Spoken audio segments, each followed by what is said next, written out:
What, turning me into red paste? So everything with the public. Oh, you mean this? I don't think so. That's funny. Yeah, they put me. That's all the files, man. Hello, how's everyone doing? I hope everyone's living the good life. I hope everyone's doing good. Welcome aboard. Just watching all the things I can watch, right? Well,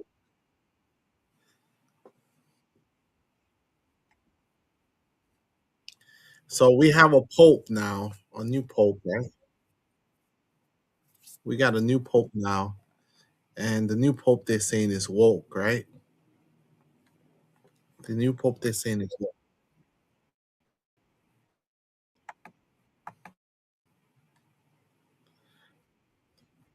that they're saying is woke.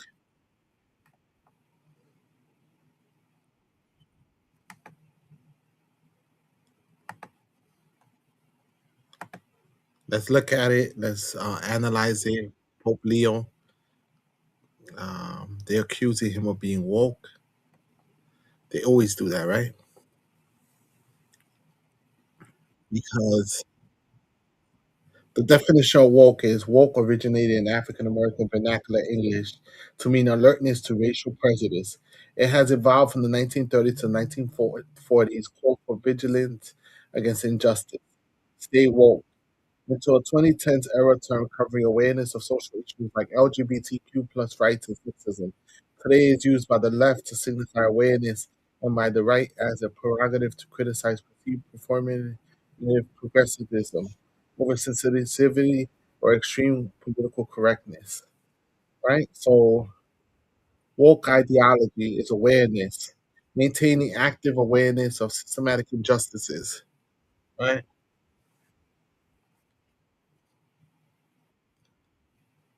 So in the end of the day, we're woke, right? The Pope is woke. Not a big deal, right?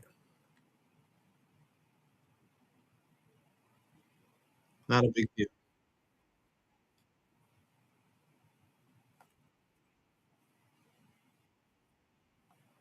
That's just what we are,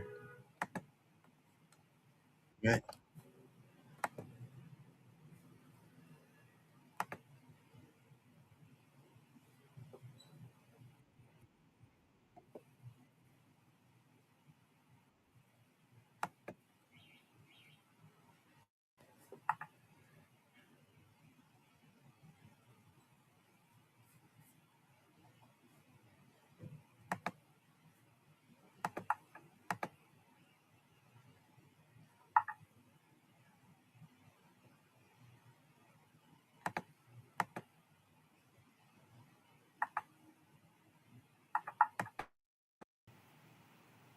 So that's the most important thing that I want people to understand of wokeness and what wokeness represents.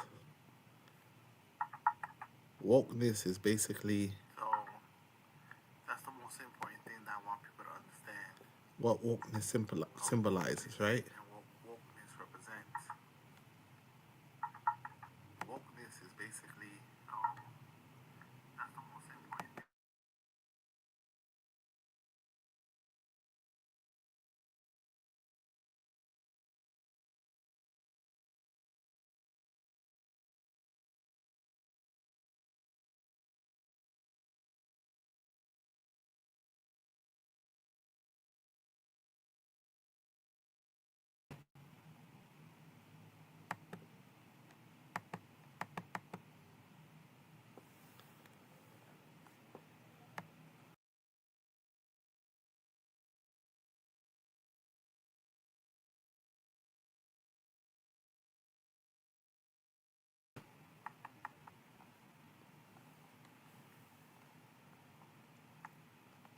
So I hope everyone understands what wokeness means and what wokeness symbolizes, right?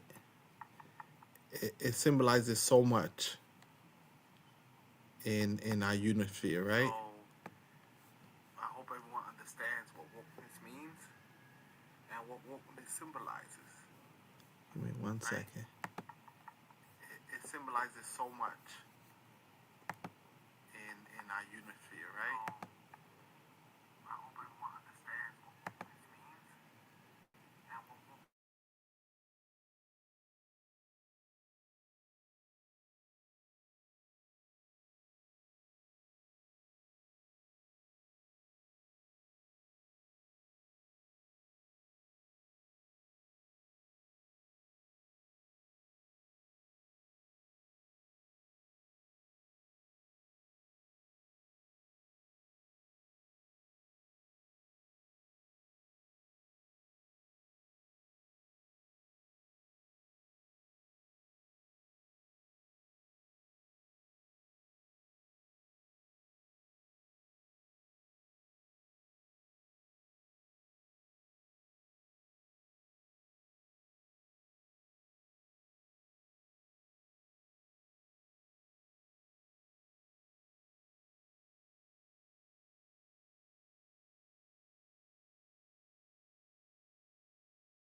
So hopefully the audio issues will get fixed. I had to reset my whole system. It's been happening a lot lately. It's a suppression of when you speak of certain topics. It seems to be that some people don't like these topics that I speak of, right? But I'm still gonna keep doing my thing, despite anything or everything that people say, right? So the Pope is considered to be woke by many standards. I'm looking at his X page. He started an X page, right? And so he said today, April 11th, at 2:32 p.m., those who pray are aware of their own limitations. They do not kill or threaten with death. Instead, death enslaves those who have turned their backs on the living God, turning themselves in their own power into a mute, blind, and deaf idol. That's Psalms 115, 4-8, to which they sacrifice every value, demanding that the whole world bend its knee. Enough of the idolatry of self and money. Enough of the display of power. Enough of war. True strength is shown in serving life. So this was the Pope's statement, right? And interesting, right?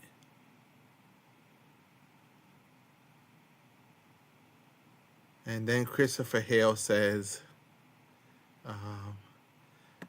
in a prayer of vigil for peace, Pope Leo the 14th delivered his sharpest condemnation of the Trump-Vance war on Iran to date. He called the current moment of a delusional omnipotence and condemned the dragging of God's name into discourses of death. Leaders who turn their backs on God, the Pope said, have turned themselves in their own power into a mute, blind, and deaf idol that demands the whole world bend its knee. Enough of war, true strength is shown in serving life. He told the faithful that he receives letters from children in war zones every day. They tell of the pain and sorrow of war, while grown-ups boast of its effects. We must listen to the children. So he's basically letting the world know that we need to listen to the children and behave like children. In other words, be innocent and not want to destroy life, but want to welcome life, right? Always want to welcome life, enjoy life, live life to the max. And so people are saying, wait up, is this Pope woke? But I read you the definition of wokeness, right? The definition of wokeness is pretty much being able to be enlightened, right? be able to be enlightened by life, right? Be enlightened by what life holds. That's the most important thing of being woke. You're actually aware of people's plight, aware of the world, and aware of the place of everyone in the world, right? We don't snub anyone. We invite everyone to love and to be cherished and to be taken care of. Everyone, my name is Celso Garcia. Hit the like, hit the share button, hit the follow button, in whatever platform you're on. I really do appreciate it, right? I really do appreciate your support by hitting the subscribe button, hitting the follow button. It will go a long way in my journey to unlock those truths of our generation and the truths of society, to show that there's some universal truths that we can't avoid as much as we want to avoid them, right? There's just some truths that are self-evident, right? Like Abraham Lincoln said, right? There's some truths that are self-evident, and and so we should acknowledge those truths wherever we are. As much as we want to act like there's no truths, there are truths, right? There are truths that we should be acknowledging, right? Because life is not guaranteed, right? There's nothing in life is guaranteed. Everyone, hit the follow button. Hit the follow button. Let's get more people on here. Um,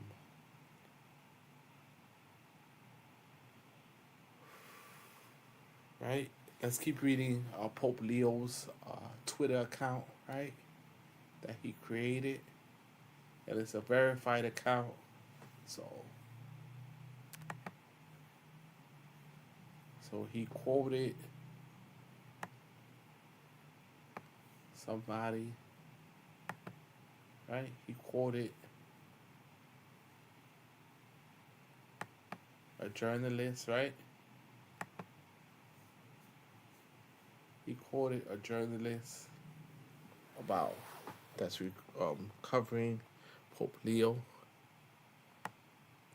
and so let's keep reading Pope Leo's page of all the tweets that he's sending. He's like, the president Trump could tweet, I could do Twitter too, and so he joined May 2025, right? And then he wrote 5 hours ago, those who pray are aware of their own limitations. They do not kill or threaten with death. Instead, death enslaves those who have turned their backs on the living God. I read that one. Prayer teaches us how to act.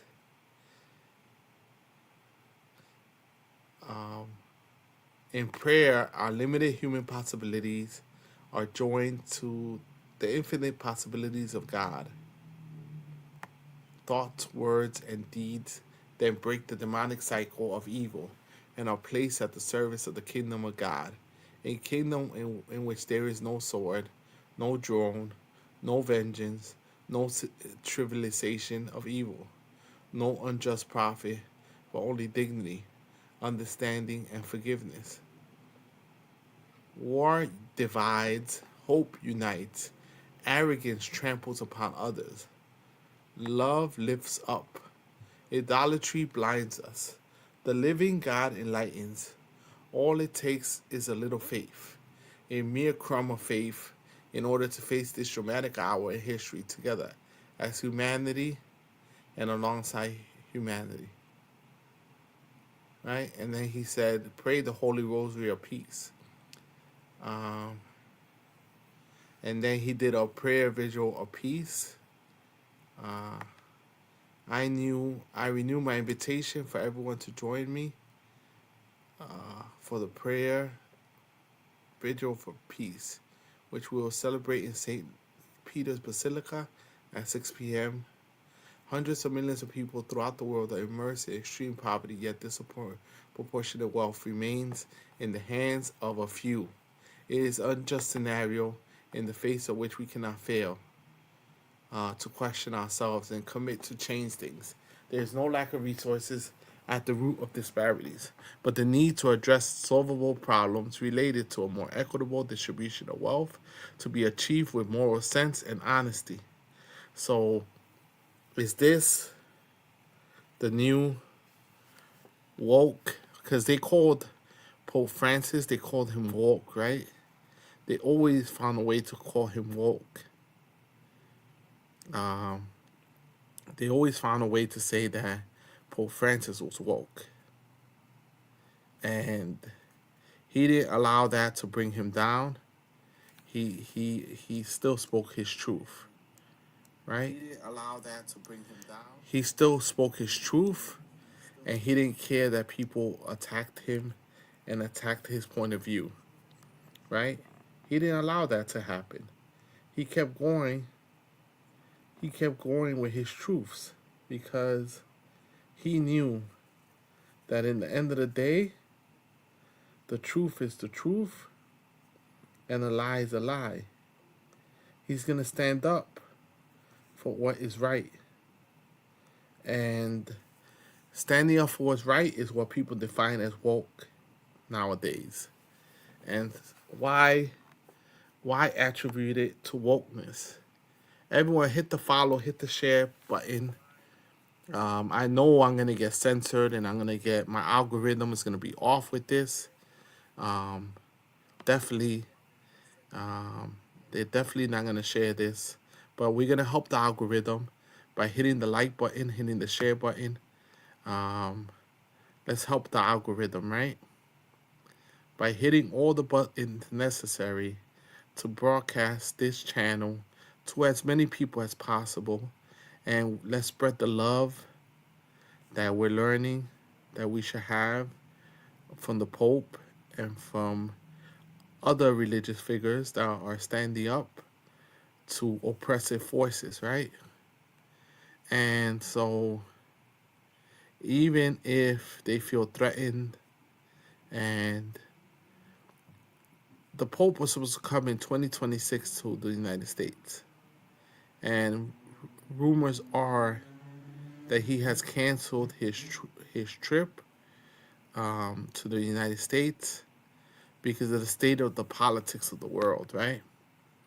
He doesn't want to be seen as supporting a war that he says is an unjust war, unjustified war that the United States is waging against the world. He doesn't want to support this type of war. He doesn't want to support this type of world where a lot of people are not represented, right? Where a lot of people are not represented, right?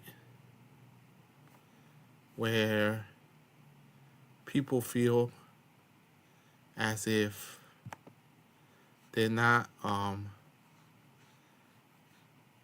doing as well as everyone believes they are, right? So let me adjust for a little bit for Instagram, because on Instagram you just see the side of my head. All right, so I'm live on so many channels. I'm live on Facebook, YouTube, Twitch, X, Instagram, and Substack. I'm Old Man Labor, or you can call me, or you can hit me up on any of the platforms at Celso Garcia. My name, my original name, and don't wear it out, right? Like Pee Wee Herman used to say, don't wear it out. That's my name, don't wear it out, right? So I appreciate you joining me and speaking about the issues that are facing us, right? And like I see, You want to hear it in Spanish o lo quieren escuchar en inglés? Just a little joke, internal joke, right? How's everything? How's everyone? And seeing anyone as less than human is despicable. It's uh it's sad to see anyone as subhuman or to see anyone as not worth more than anyone else. And unfortunately, that's what they train people to think, right?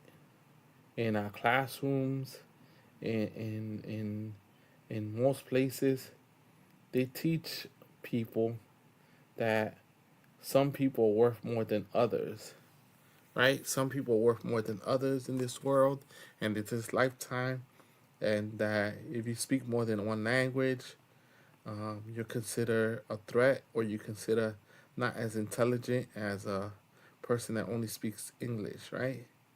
So it's the respect of human dignity, of human life, of just life in general, right? Respecting beings in society and respecting and loving our fellow neighbors, no matter where they come from, no matter their background, no matter their skin color, no matter if they're tall, if they're short, if they're straight or you know, or bipolar, or have mental issues, or regular people, or transgender, or whatever you decide you want to be, right? We still respect you and we care for you, and we're still going to love you for who you are in your life, right? Where you are, we'll meet you where you are, right? That's the whole point of respecting and loving everyone, loving your neighbor, no matter what, right? Taking care of each other, no matter where you are, right? Because there's no one that's perfect, and that's the problem that the people in power have to understand. We know nobody's perfect, but at least you should listen to the community, listen to the people, and we won't have problems with you. We just want to be able to be heard and not to be discounted, or not to be treated as if we don't exist, right? We should be treated as co creators, co governors, co governance of this country, right? We don't want to be treated as if we are less than the next human being. We don't want to be treated as if we're less than anyone, right? We want to be treated with respect, no matter where we are. We want to be treated with respect and with love, and and we want our children to be treated with the same amount of love and the same amount of respect that we're treated with, right? We want to be treated with the same amount of respect as everyone else. That's all. That's all we demand. And so being woke is not necessarily a bad thing, right? Being woke is not a bad thing. Being woke is not a bad thing. It's something that is part of life, and it's part of being being in this world that demands respect and demands the love that we all should have. And so, do people care? I hope people care. I think that the majority of us are good people. The majority of people want the good for each other. The majority of us want us to all be able to be um, right, to be able to be accepted and to be loved and to be guided, right?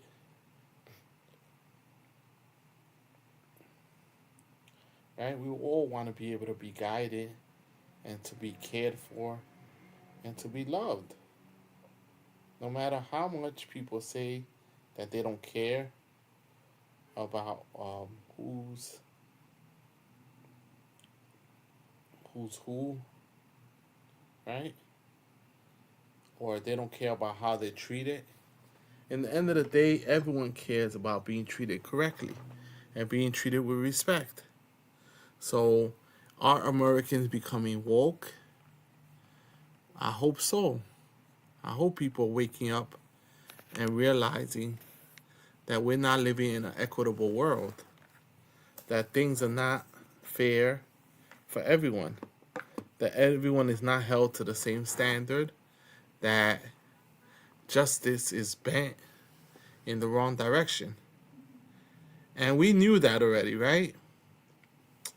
If you're a minority in this country, you're, belong to a certain group of people, you feel it. You feel it when you're on your career trajectory, whatever career it is. You feel the difference. You feel how you're treated as an inferior being. You see how you're treated as less than a lot of people, right? You know it. You know it. You feel it every day. So no one has to tell you that there's discrimination. No one has to tell you that there's problems in the world. No one has to tell you that. The Pope doesn't have to tell you that. You feel it. You understand? You feel this in your bones. You feel this in your everyday life. So no one has to tell you, hey, maybe um, people should be treated better, right? And the thing is that no one has to tell us that we are seen as less, right? No one has to tell us that. We just feel it in our bones.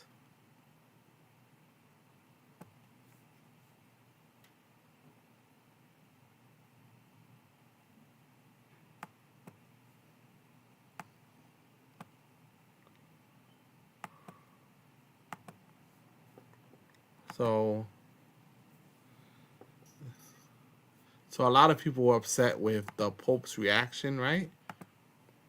Um, the United States really wants the Pope to take their side in Iran, right? And this was his reaction to that. Orbe message on Sunday, asking all people of goodwill to search always for peace and not violence, to reject war, especially a war which many people have said is an unjust war, which is continuing to escalate and which is not resolving anything. In fact, we have a worldwide economic crisis, energy crisis, situation in the Middle East of great instability, which is only provoked. So he's talking about the world economic crisis, the world energy crisis, and how it's causing a lot of pain and suffering to a lot of people across the world. And this is something that a lot of people don't want to recognize. And so now they're calling the Pope woke because he's anti-war. They're calling the Pope woke because he's for peace. They're calling the Pope woke because he doesn't want us destroying each other, or shooting missiles at each other, or trying to destroy each other, right?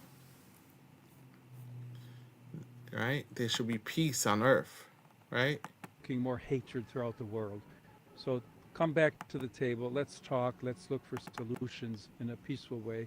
And let's remember, especially the innocent, children, the elderly, the sick, so many people who have already become or will become victims of this continued warfare. To remind all that attacks on civilian infrastructure is against international law, but that it is also a sign of the hatred, the division, the destruction that the human being is capable of. And we all want to work for peace. People want peace. I would invite the citizens of all the countries involved to contact the authorities, political leaders, congressmen, to ask them.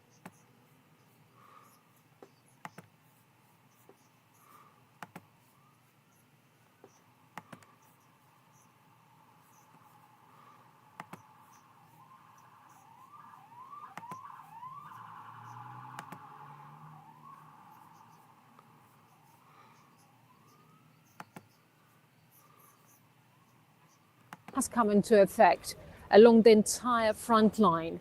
The question remains, though, whether it will last until the end of the day on April the 12th. Earlier today, both sides exchanged 175 prisoners of war each. The Russian soldiers were transported to Belarus, where they're now receiving medical and psychological assistance. Plus 7 civilian residents from the border Kursk region, captured by Ukrainians back in August 2024, have also returned to Russia. The UAE traditionally served as a mediator in this exchange. On Thursday, the sides also exchanged the bodies of the dead. Russia handed over the remains of 1,000 servicemen to Ukraine, and Moscow received 41 bodies from Kiev. Ukraine's Vladimir Zelensky has offered to extend the ceasefire after Easter, but seems like the Russian side has not shown any interest in it, at least for now. Yulia Shapovalova, Al Jazeera, Moscow. Well, at the iconic St. Michael's Cathedral in Ukraine's capital, worshippers gather to celebrate Orthodox Easter, which is again being observed under the shadow of war. Al Jazeera's Audrey McAlpin reports from Kyiv. This is St. Michael's Cathedral. It's one of the most famous churches here in the capital, and it's where hundreds of Ukrainians will come to celebrate the Orthodox Easter holiday. They have their Easter baskets that So there's a ceasefire in Ukraine only for the Orthodox holiday, right? Because the Orthodox Easter holiday. So I appreciate you joining me. Thank you for joining me. I appreciate you all, every single one of you, wherever you are, on whatever channel or stream you're on. I appreciate you and every single thing you do. I appreciate you, and thank you for joining me. Hit the like button, hit the share button, and support the channel, right? So let's keep going with Pope Leo and the woke statements that they claim that he's woke now because of all the statements that he's making, right? He spoke out against the Iran war, right? He spoke out against the Iran war, right? And so now they feel threatened by the things that he's talking about. They feel threatened about his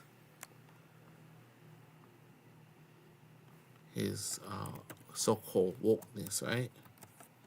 His so-called ability to speak on the issues, even if other people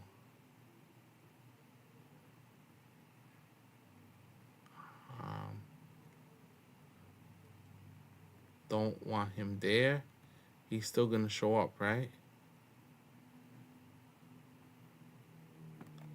And then this was his last statement. Okay.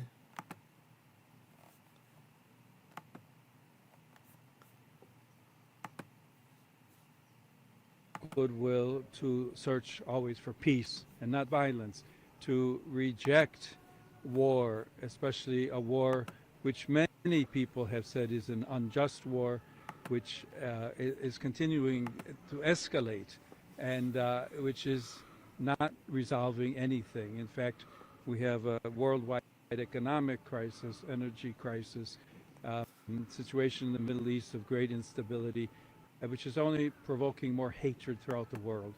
So come back to the table. Let's talk. Let's look for solutions in a peaceful way.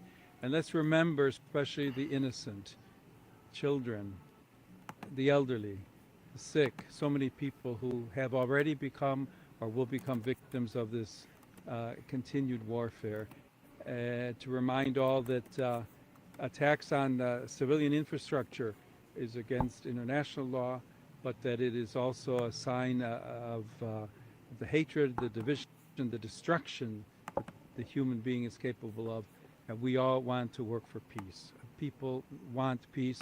I would invite the citizens of all the countries involved to contact the authorities, political leaders, congressmen, to ask them, tell them to work for peace and to reject war always. Thank you very much. So he's calling for there to be peace in the world, right? To be peace, right? That's all he's asking for, peace, right? So for there to be peace in the world. That's all. Not a big deal.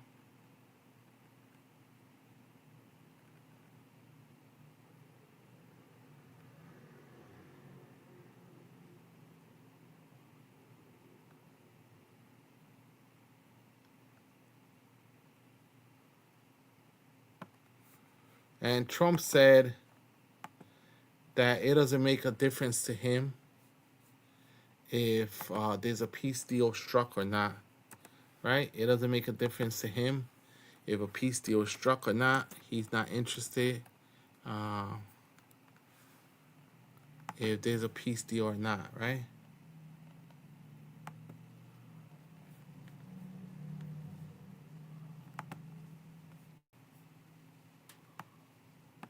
So let's see what's going on in the peace talks. Not that I want to talk about it, but, you know, it's a must talk, right? We got to talk about it, right? Because it's the world is set on this, and peace is not being woke. Caring about people, about children, and about children's lives is not being woke, right?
Simple, really common sense questions, and you just give me your best answer. I'm actually kind of a little bit nervous right now. Oh yeah, you should be, because if you turn out to be what some would call a low IQ nut job, then you're pretty much a lost cause. Well, that doesn't sound good. All right, first question. Which word doesn't belong? Apple, banana, carrot, orange. Is it carrot? Very good, because it's not a fruit and all. It's clever. Next question. Who would be considered more of a traitor to their country? Person A, who receives $230 million from a foreign lobby, or person B, who receives $0 from a foreign lobby? I mean, clearly person A. Wrong. Come on, that's got to be correct. Next, hypothetical question. If a country has a major shipping waterway that you want to have open, and it's currently open, but they'll close it if you go to war, what would be a smart way to ensure that waterway stays open? You don't go to war with them. No, not even close. I mean, common sense would say go to war with that country and stay at war with that country as a way of putting pressure on them to reopen it after they've closed it because you went to war with them. Are you playing with a full deck? I don't play cards, but thanks for asking. Oh, and this is a good one. If you had the desire to take down an international pedophile ring, what would be the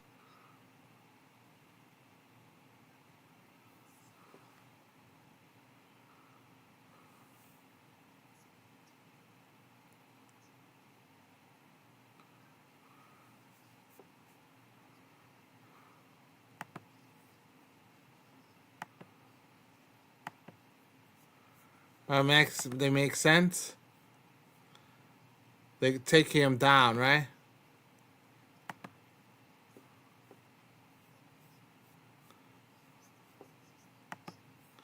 This is the takedown. the best way to follow through on that desire? Well, you launch a full investigation using every means necessary, and then you prosecute those bastards to the fullest extent of the law. Wrong. No. You would launch an effort to prevent any investigations and prosecutions. That can't be right. Well, an ounce of prevention is worth a pound of cure. These questions are kind of weird. Oh, I assure you, these are standardized IQ test questions, sir. Next question. Here's a scenario. You got a person, they work for America and America only. What country does that person work for? America? That's incorrect. They work for Iran. Next question. Who's more beautiful as a woman? France's First Lady, or maybe man, or Candace Owens? Candace Owens? No. Have you seen France's First Lady? I would totally do her. If she had an OnlyFans, I would subscribe. Any reasonable man would. Okay, how would you describe what America First means? Putting America's interests first above any other foreign nation. No, you're actually describing anti-Semitism. Yuck. Okay, last question. What year did we first land on the moon? We've never been to the moon.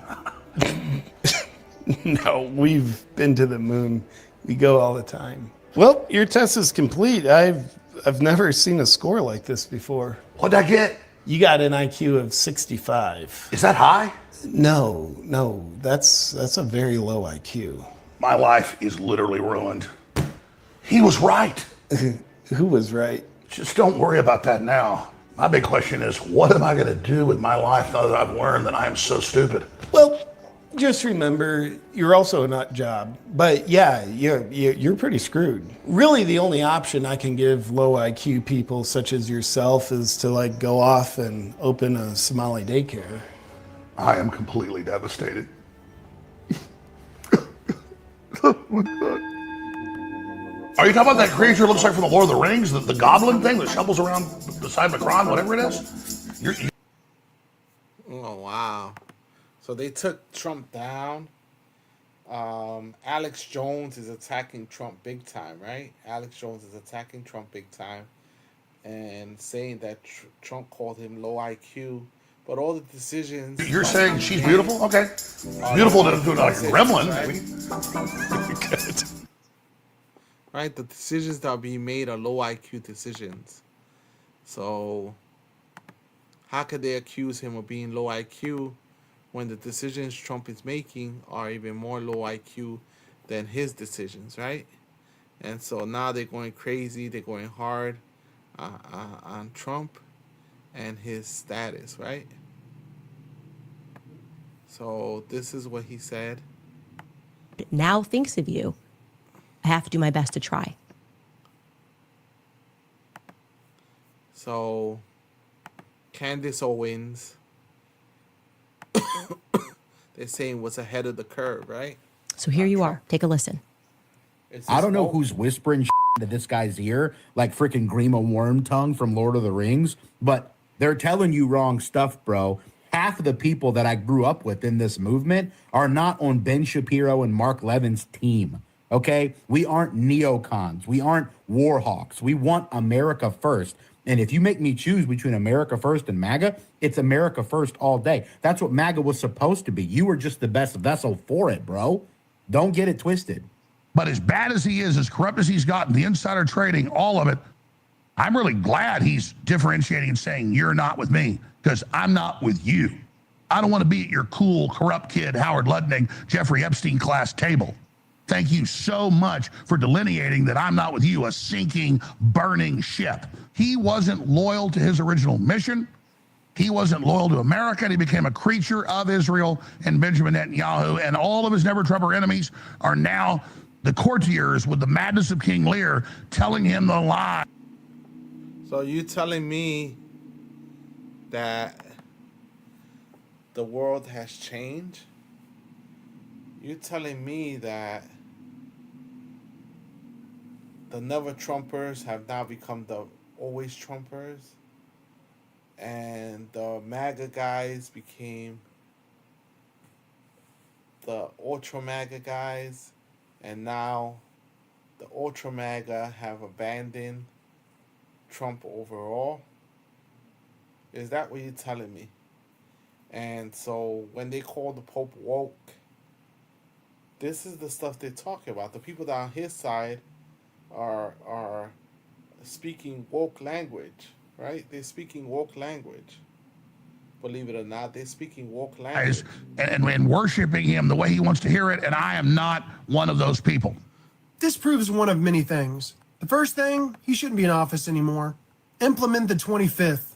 He's not loyal to this country, and he's not loyal to anybody. Well, except for that little country in the Middle East. It's almost like he does what he's told, and the last president to tell that little country no was JFK, and we all know what happened to him. It's like, Donald Trump, how can you call them losers when you lose to Bibi Netanyahu in Israel every single day? When's the last time you told them no? So is that true? Is that true that he refuses to say no to Israel? And Donald Trump just tweeted that he doesn't really care if there's a peace deal or not. That he's not involved in it. He's doing more important stuff. And so what's more important than a peace deal right now when the world's economy is collapsing, when oil is hitting all-time high, where you go to the gas station and gas is almost $5 a gallon in New York. When you go to the grocery store, grocery prices are off the roof, and food is not lasting, and work is not coming in, and businesses are not as busy as they used to be, and people are struggling, really struggling in this country. And this is what you have to talk about? This is all you have to say for yourself? Right? Isn't this worrying?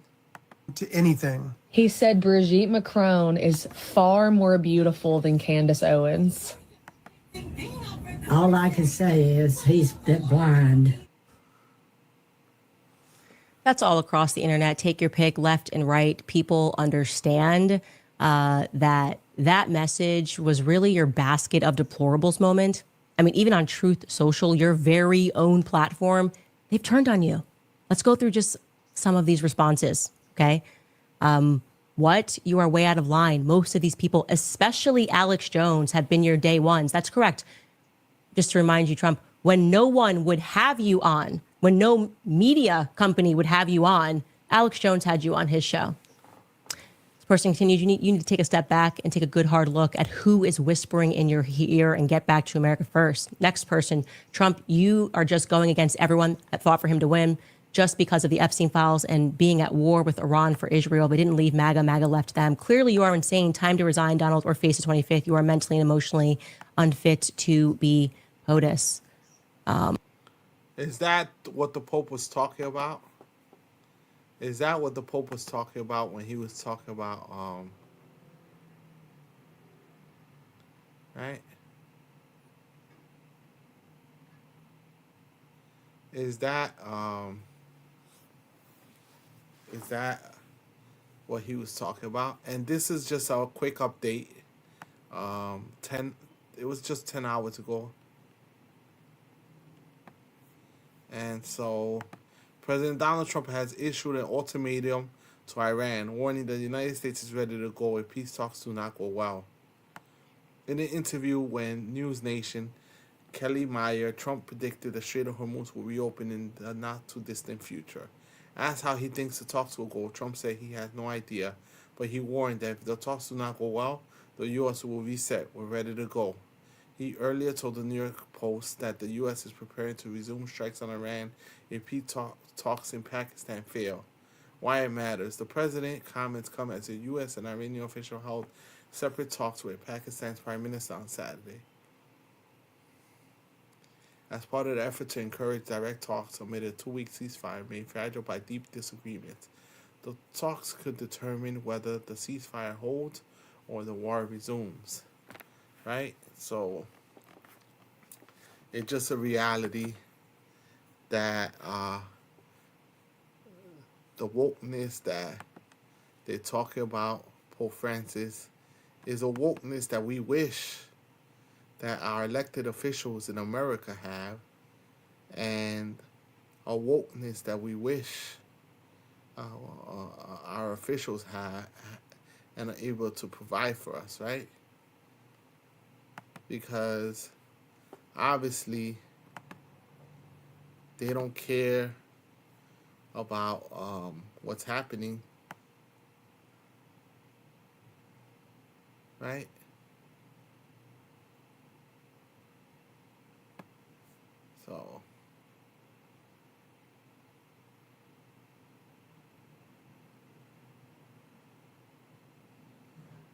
So it's well past midnight and they're still negotiating, right? They're still negotiating, right? They're still negotiating. And it's way past midnight there. Right? It's way past midnight. And don't really like to use corporate media, because corporate media has its goals to advance its message, right?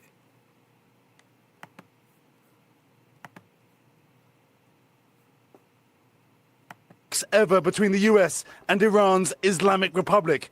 Joining the negotiations in the Pakistani capital of Islamabad, President Trump's special envoy Steve Witkoff and son-in-law Jared Kushner. Representing Iran, the country's foreign minister and parliamentary speaker, leaders in Pakistan, playing host to the trilateral in-person talks. President Trump tonight saying the negotiations are deep, but it's unclear what will come of them. Whether we make a deal or not makes no difference to me. There's been tension over freeing the Strait of Hormuz from Iranian control. Iran has been charging ships to use the critical waterway, crucial to the movement of oil and natural gas. US supposedly, Trump is saying that other people care more about this deal than he does. He doesn't really care. He will be willing to go back to war as soon as possible. Thank you, everyone. I appreciate you all. Hit the like, hit the share button. Thank you for listening to me speak. Central Command today saying its forces began setting conditions for clearing mines placed by Iran in the Strait, with 2 US Navy-guided missile destroyers passing through the channel to establish and share a safe pathway. But Iranian state media angrily denying that tonight, reporting that a US destroyer nearing the Strait was stopped after the Iranians warned negotiators that the ship would be targeted. And while Israel is not part of the talks in Pakistan, Israeli actions inside Lebanon are. Iran insisting the attacks on Lebanon must stop, Israel's Prime Minister in a televised address tonight saying we still have more to do. Kira Simmons joins me now from Islamabad. Kira, where do talks go from here? Well, it's the early hours of the morning here, Jose, and they are still locked in rooms negotiating. There have been multiple rounds, including a working dinner. These are now marathon talks. Jose? While they investigate American Lynette Hooker's disappearance, tonight Bahamian police have more time to detain her husband. So they're still in negotiations, locked in rooms in secret, speaking about how they should resolve the deal. And they have no idea how it's going to be resolved. And Trump is playing his cards and saying that it doesn't make no difference to him if there's a deal or not, right? That's his argument. He doesn't care if there's a deal or what, right? It doesn't make a difference to him, according to Donald Trump. So whose side are you on? The Pope wants a peace deal. The majority of the world wants a peace deal. I mean,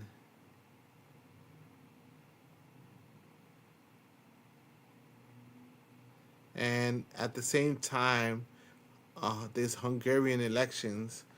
Orban and Magyar make final push for votes on eve of poll, right?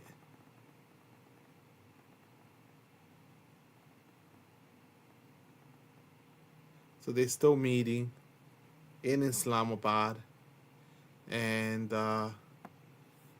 let's see this. So Artemis 2 yesterday splashed down.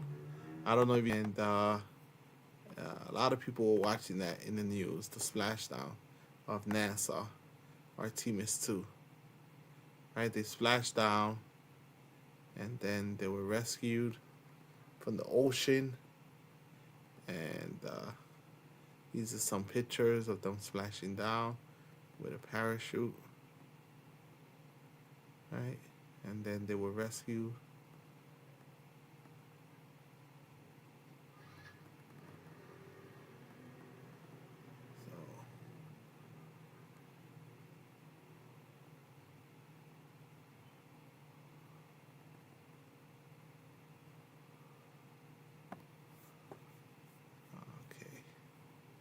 So I wonder what happens to the ship if it's wrecked or that's it, it's done.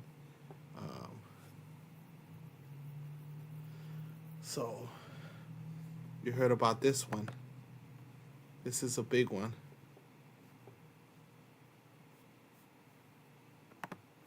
This is blowing up big, right?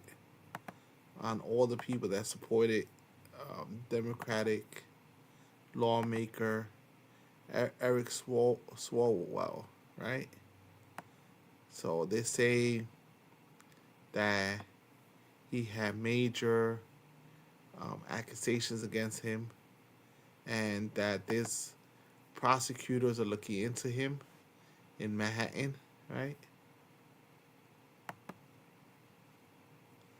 And so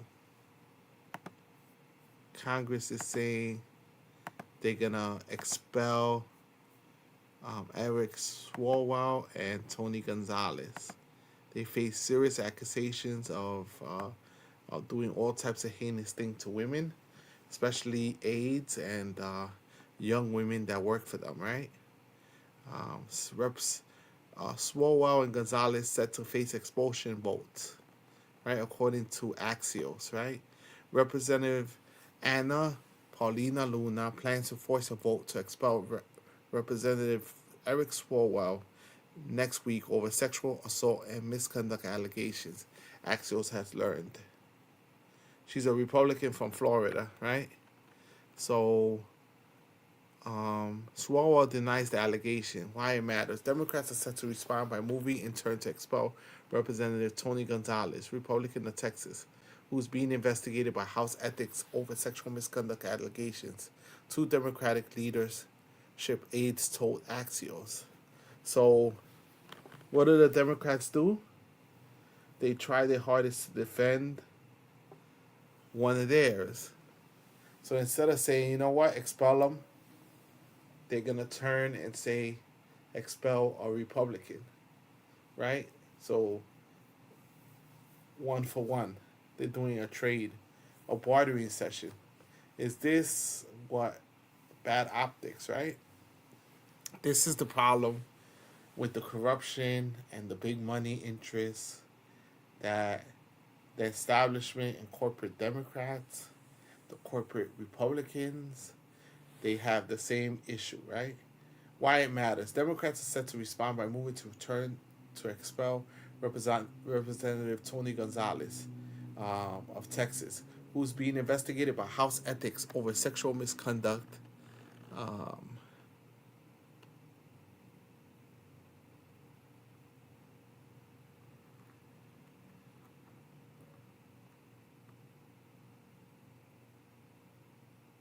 Swalwell has faced exposure from Congress. Swalwell is a video posted to social media on Friday.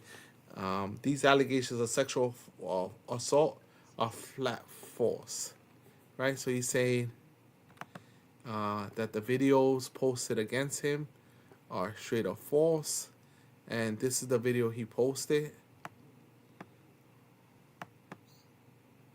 Okay. So he's saying it's a witch hunt. Everyone, hit the like button. Hit the like button. I appreciate you all. Hit the like, hit the share button.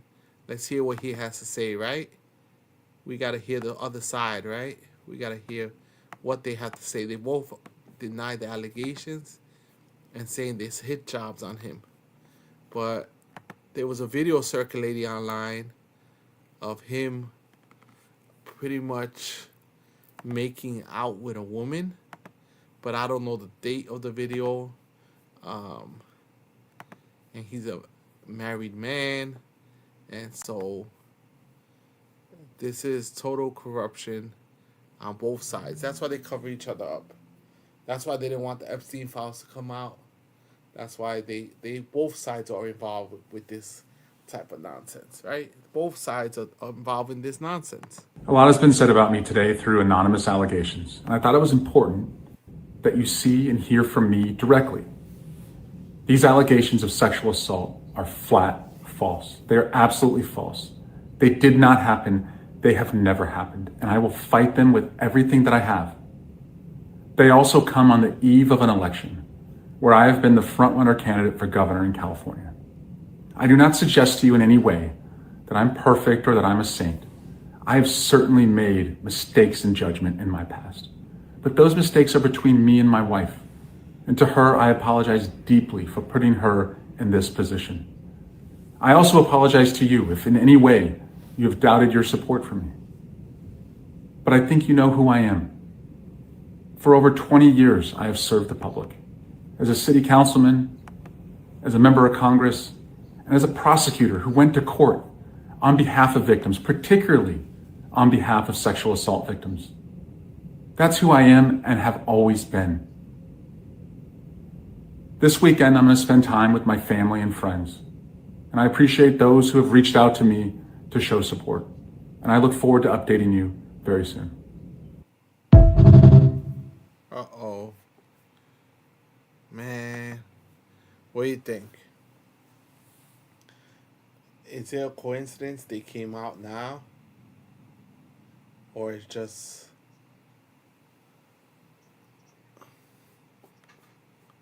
I mean, what do you think?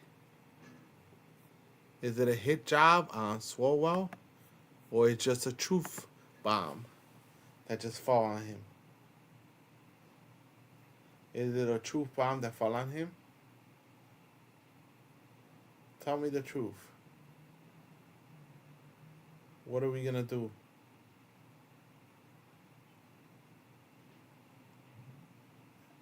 What do you think, everyone? Do you think he's really sorry? He's gonna spend time with his family. Has he made a decision as to what he's gonna do? Has he made a decision as to if he's gonna run for governor anymore? Is he gonna make a decision? Because he has to make a decision, right? He owes it to the constituents that he represents in Congress to answer what they have, right?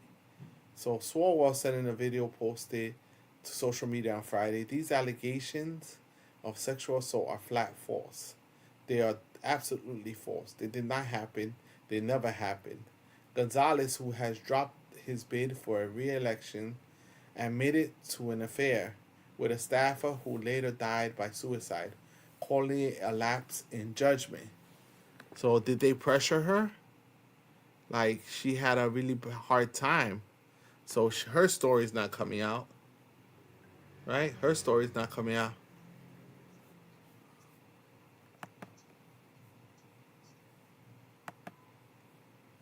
We'll continue listening to Candace Owens later. All right, so.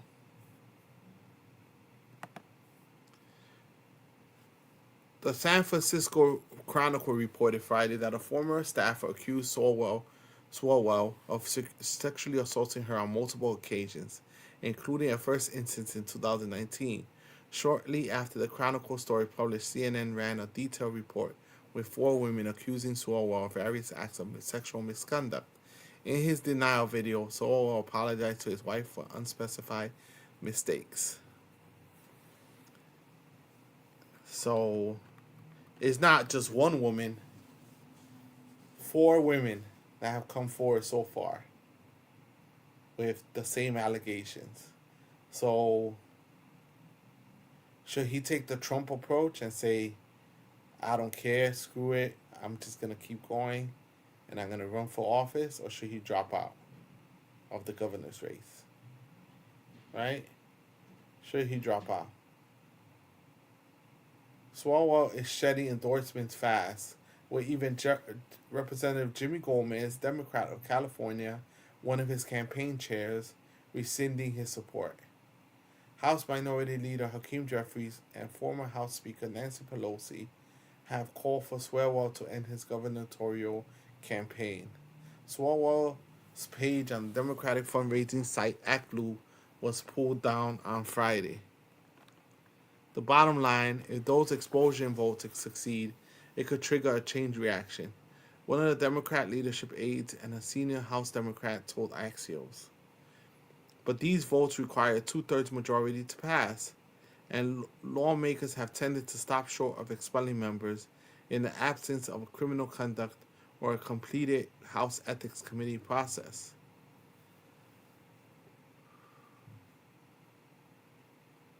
And then, so,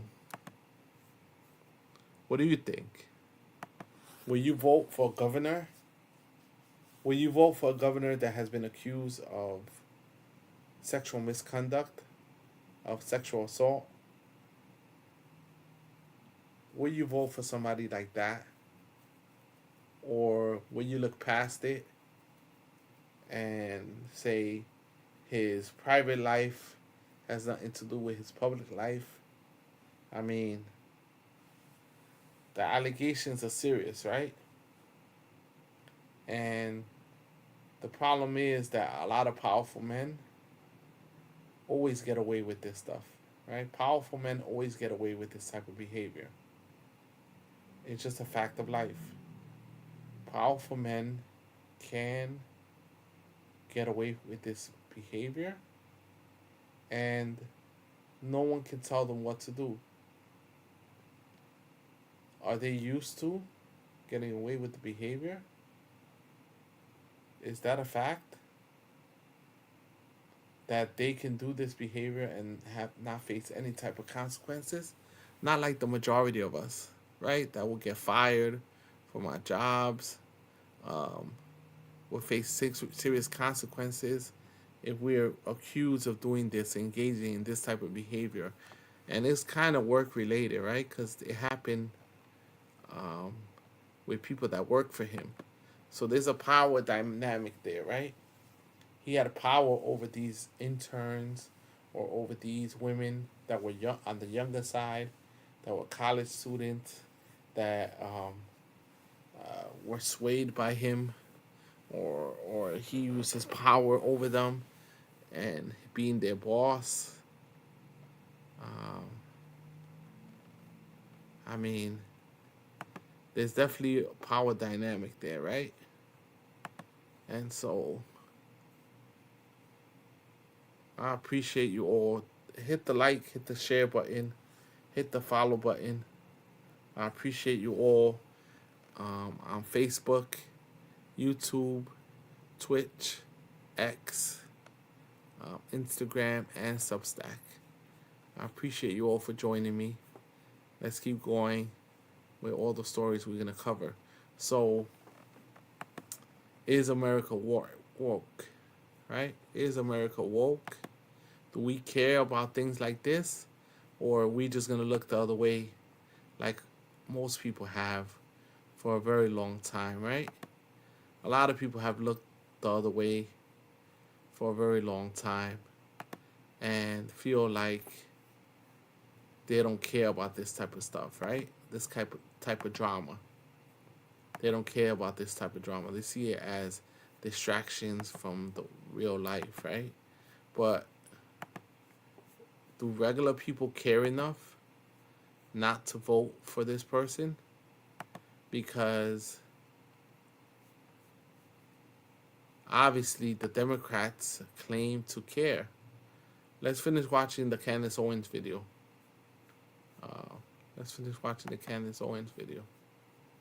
Right?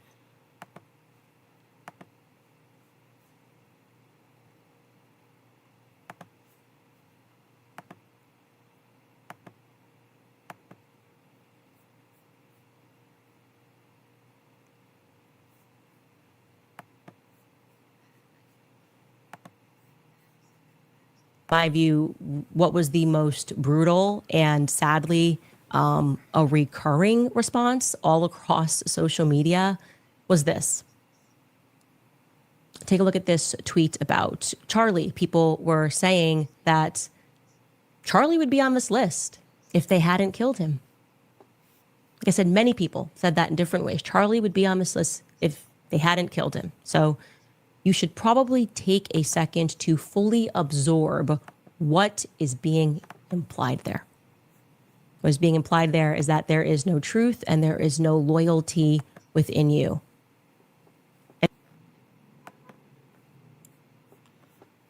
So deep, right? Some deep words from different people. Some deep words. And should we ignore the scandals? Or, I mean, what happened to Me Too? What happened to the Me Too movement? What happened to the whole wokeness? What happened to that movement? That there was a movement that said that we're going to listen to women and we're going to listen to victims of assaults. And we're talking about the Epstein class. We want to listen to the Epstein class, or we want to listen to regular people, right? Are we willing to listen to regular people, or are we just going to listen to the Epstein class, the people that control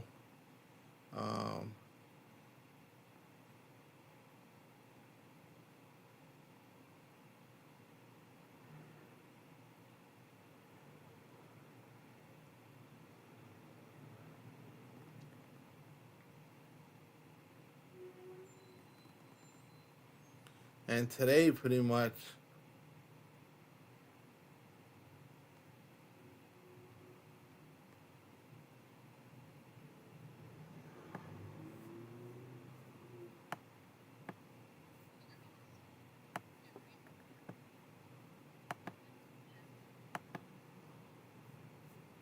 okay, let's listen to this. Some of the Epstein victims are some want to come out, some want hearings, some are saying it's going to just re-traumatize people. There's a disagreement, right? So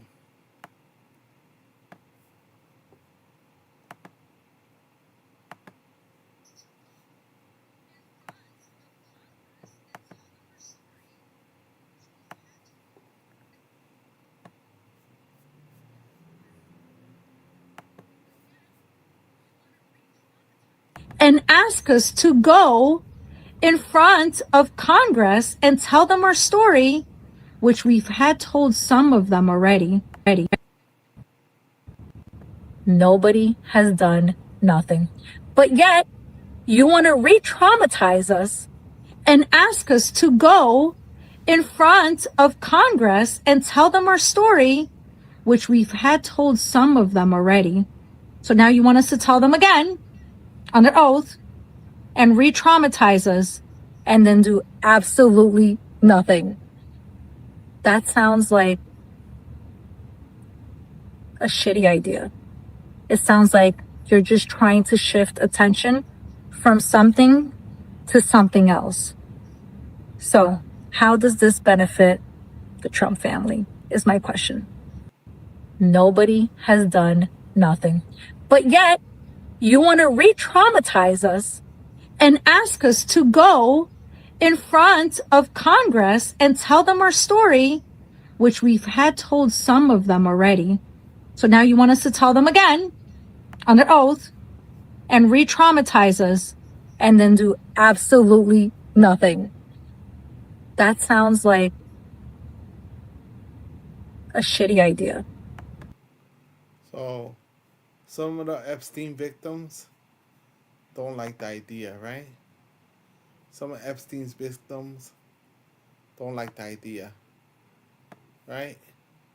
And so, Melania Trump gave this Epstein press conference the other. So this is the full story. Why Melania Trump gave.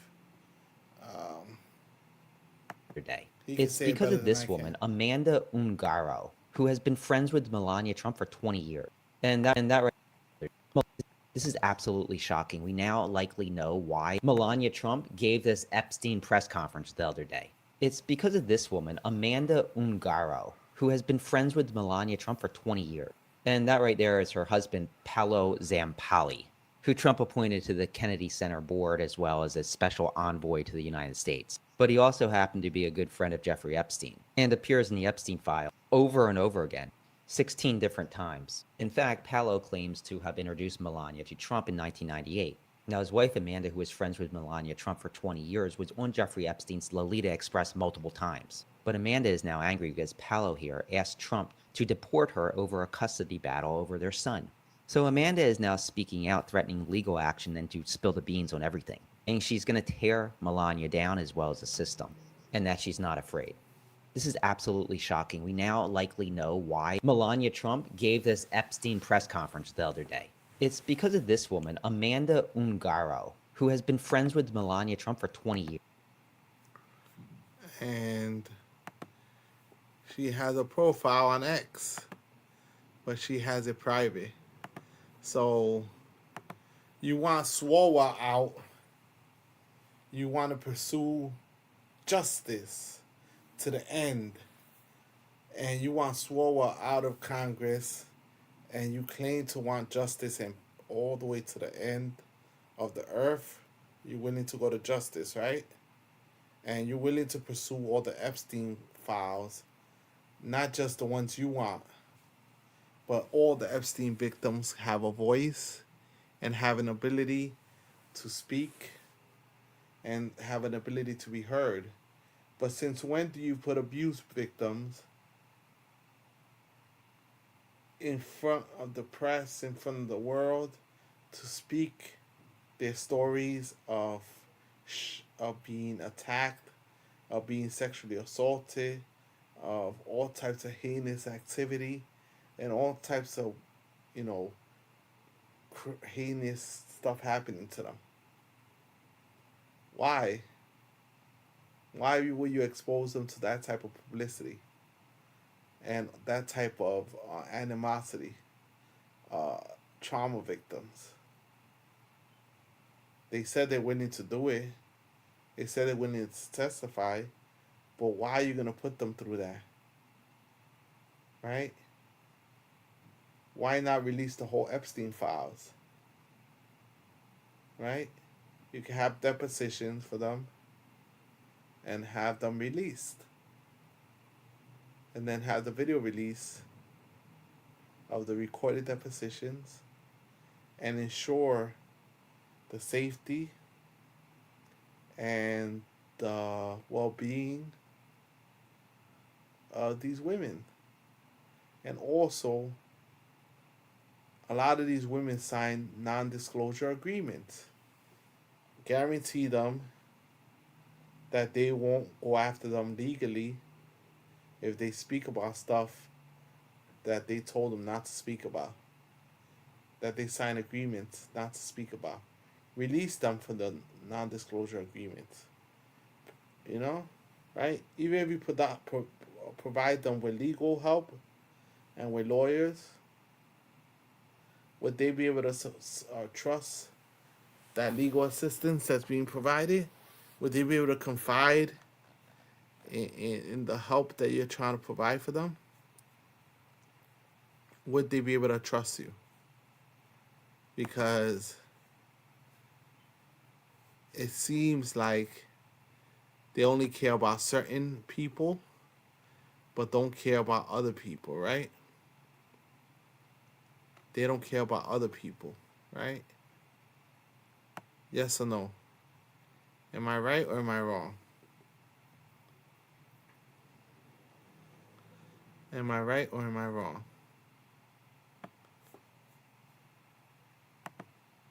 Let me give Pope Francis an amen.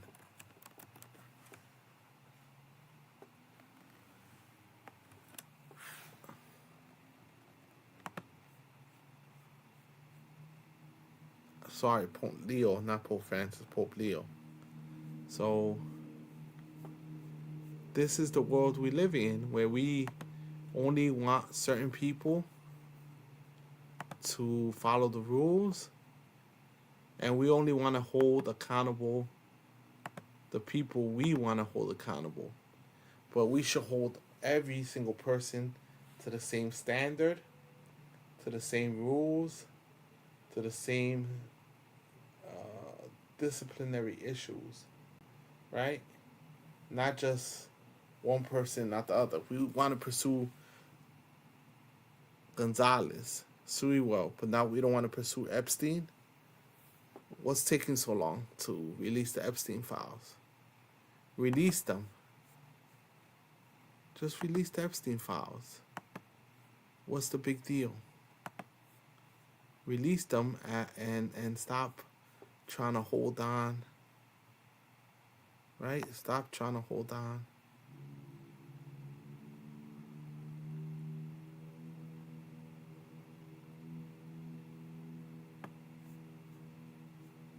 And so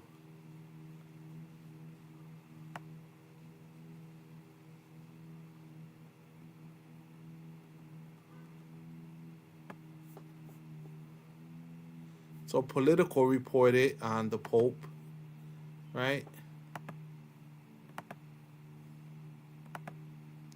Let me share that. So they saying that Pope Leo XIV denounces the delusion of omnipotence. He says fuels the U.S.-Israeli war in Iran. In the strongest words yet, Pope Leo XIV on Saturday denounced the delusion of omnipotence, that is fueling the U.S.-Israel war in Iran, and demanded political leaders stop and negotiate peace. Leo presided over an evening prayer service in St. Peter's Basilica on the same day the United States and Iran began to face-to-face negotiations in Pakistan, and as a fragile ceasefire held. History's first-born pope didn't mention the United States or President Donald Trump in his prayer, which was planned before the talks were announced. But Leo's tone and message appeared directed at Trump and U.S. officials, who have boasted of U.S. military superiority and justified the war in religious terms. Enough of the idolatry of self and money, Leo said. Enough of the display of power. Enough of war. In the Basilica pews was the Archbishop of Tehran, Belgian Cardinal Dominique Joseph Mathieu. The U.S. was represented in the diplomatic corps by its Deputy Chief of Mission, Laura Hochler, the U.S. Embassy, said. In the first weeks of the war, the Chicago-born Leo was initially reluctant to publicly condemn the violence and limited his comments to muted appeals for peace and dialogue. But Leo stepped up his criticism starting on Palm Sunday. And this week, he said Trump's threat to annihilate Iranian civilization was truly unacceptable and called for dialogue to prevail. On Saturday, Leo called for all people of goodwill to pray for peace and demand an end to war from their political leaders. The evening vigil in Rome, which features scripture readings and meditative recitation of the rosary prayers, was taking place as simultaneous local prayer services were being held in the U.S. and beyond. Praying for peace, Leo said, was a way to break the demonic cycle of evil, to build instead the kingdom of God where there are no swords, drones, or unjust prophets. So he's attacking the whole structure of the whole system of capitalism, the whole system of exploitation, and the whole system of the rich exploiting the poor, right? It is here that we find a bulwark against the delusion of omnipotence that surrounds us as becoming increasingly unpredictable and aggressive, he said. Even the holy name of God, the God of life, is being dragged into discourse of death. Leaders have said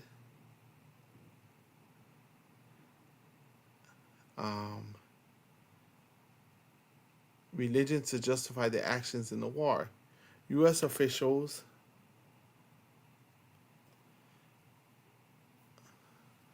leaders have used religion to justify their actions in the war. U.S. officials, especially Defense Secretary Pete Hegseth, have invoked their Christian faith to cast the U.S. as a Christian nation trying to vanquish its foes. Leo has said God doesn't bless any war, and certainly not those who drop bombs. Leo presided over the service, sitting off to the side of the altar on a white throne, wearing his formal red cape and liturgical stole, and praying with a rosary in his hands.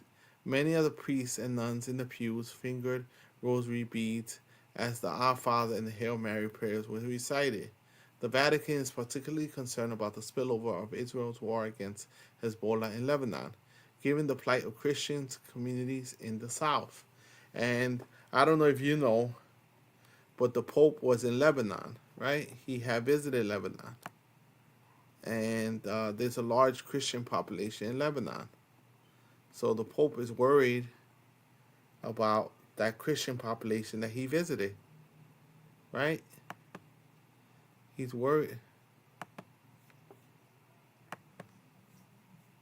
So this is Marjorie Taylor Greene speaking about about Republicans and her opinion about Republicans, right?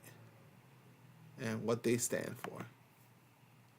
Definitely losing the House and potentially the Senate. Hello, hello, and welcome to The Conversation. I'm Dasha Burns, Politico's White House Bureau Chief, and every week on this show, I invite one of the most compelling and sometimes unexpected power players.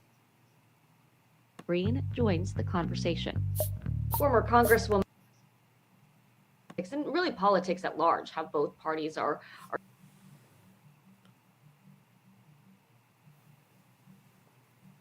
shifting and changing. I do want to start, though, with the latest on the war in Iran. You've obviously been outspoken about how the president has handled this. You called his comments about ending a civilization evil and madness.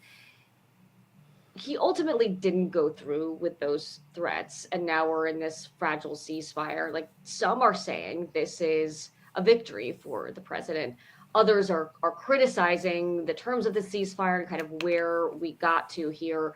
Where do you fall on that spectrum? I don't see anything to celebrate at all, to be honest with you. I mean, this war was completely unnecessary. It was unprovoked. And I'm not defending Iran by any means. Of course, none of us want them to have a nuclear bomb. We don't want to.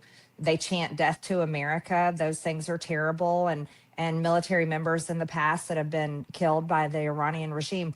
No, we don't support any of this, but it was an unprovoked war by Iran. However, it's, in my eyes and many other people. I mean, we lost 13 people.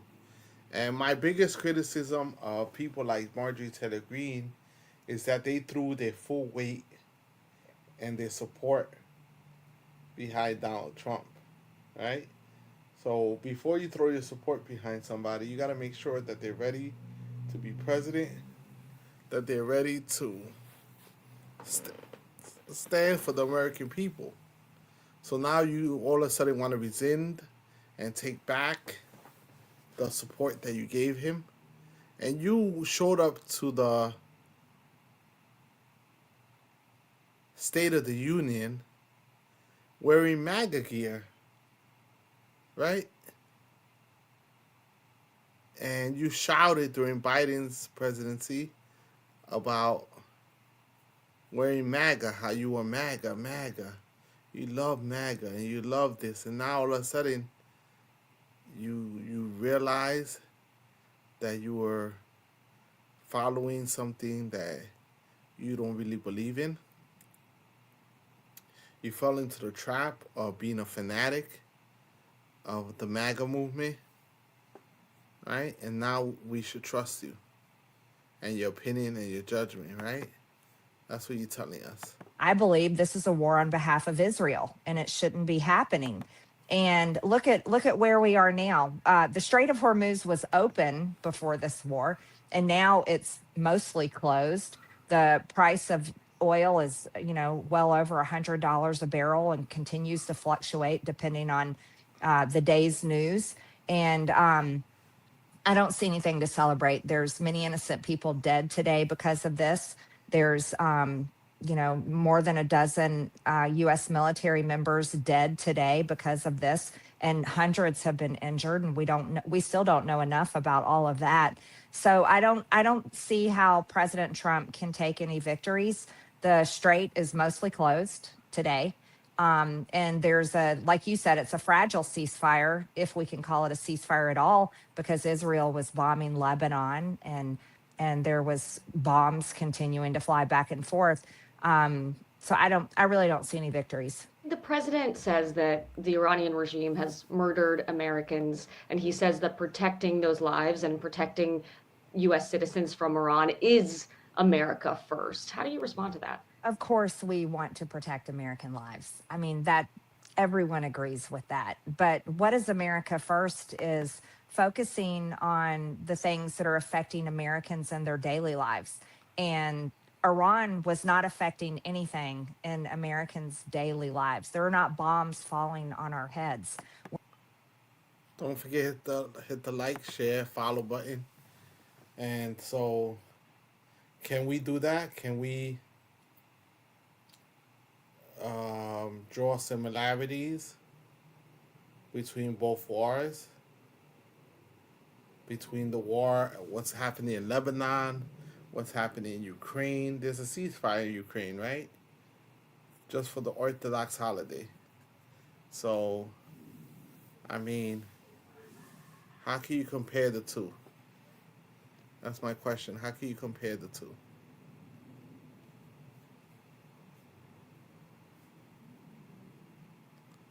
How can you compare the two situations? Right? Can they be compared? Can the two situations be compared between Ukraine,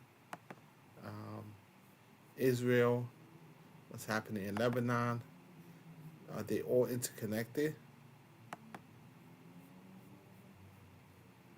So the Pope is not woke. We aren't living under... Is Marjorie Taylor Greene woke? Because she woke up from her slumber. She woke up what she was believing for a very long time. Can we call her woke? Will she accept to be called woke now? Under missiles or drones strikes in our towns and in our cities. That's not the reality here in America. What's affecting American lives is the cost of living, high cost of health insurance, auto insurance. I read a report this morning that that $100 in 2021 is now only, because of the low, the value of the dollar going down, is now only $80. That's what is affecting Americans' lives. The price of ground beef per pound is higher than minimum wage. That's what is affecting American lives. And that focusing and solving those issues, in my opinion, is America first. And that's what I thought that we had campaigned on in 2024. The president says, he's been talking about preventing Iran from having a nuclear weapon for years. I mean, I've seen comments dating back to 2011, 2007.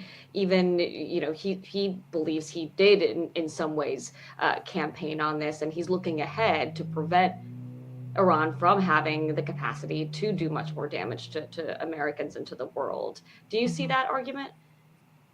Well, I think that's been the statements made by many past presidents, and both Republicans and Democrats. They've all said that Iran can never have a nuclear weapon. But the elephant in the room that no one seems to address is that Israel has nuclear weapons. And that seems to be ignored over and over again.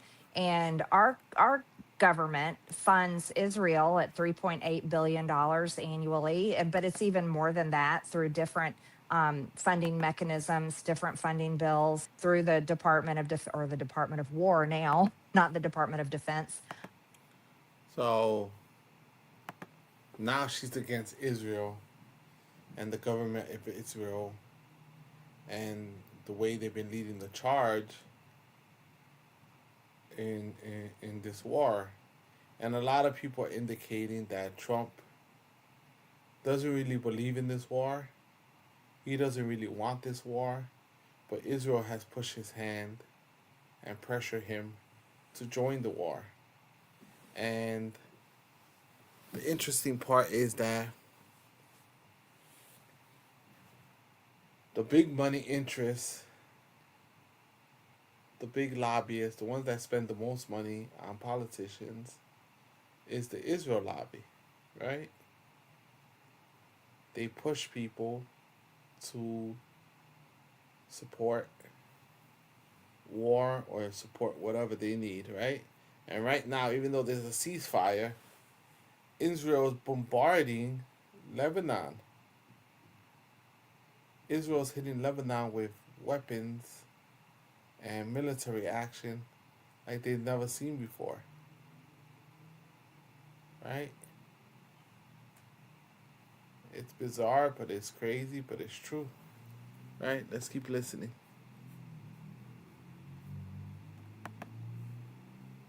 Let's keep listening. Hit the like, hit the share, follow button. Come on, people. Let's increase these followers. I appreciate your support. I appreciate your help in getting me to reach more people. My language is kind of awkward sometimes. I know I'm not a perfect speaker, and I'm not a smooth speaker. Sometimes I'm exhausted from work and from life, that I try to do this on the side, and I enjoy it. So I hope you enjoy me bringing it to you, the information and the data that we should be listening to, right?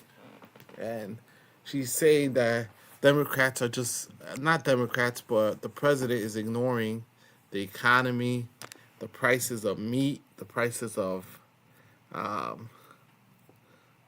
at the grocery stores. He should be focusing on bringing prices down for the average person, right? That should be his focus. And instead, he's focused on other stuff that are inconsequential to people's lives, right? I mean, what do you think? Is it true that Trump doesn't care about the outcome of this whole thing? But billions of dollars are funneled to Israel, but no one ever talks about the fact that Israel is very capable of defending itself because it has nuclear weapons. And that's the conversation that I would like people to talk about, because I don't think America needs to fund Israel anymore in their defense. Israel has proven that it is definitely willing to defend itself, to the point that it has committed genocide in Gaza and is now trying to do the same thing in Lebanon. I hear you saying now, and you've said this before, that Israel dragged the U.S. into this war. Michael Leiter, the Israeli ambassador to the U.S., told the New York Post, quote, "It's an old anti-Semitic trope. The Jews are in control. America acts in its own best interest. It's so insulting. We come as self-respecting individuals, present our case, and the United States."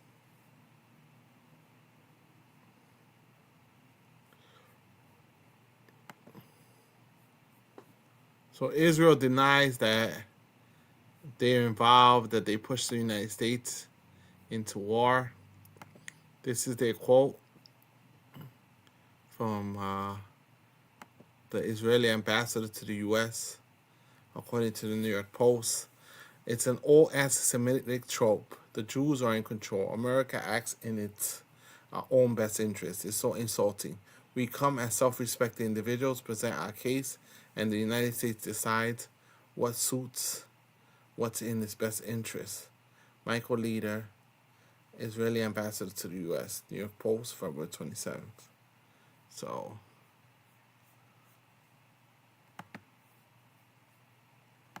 what do you think? States decides what suits, what's in its best interest. What's your response to that? My response is the word anti Semitic has been overused. This isn't about Jewish people. This is about the secular Israeli government and their military.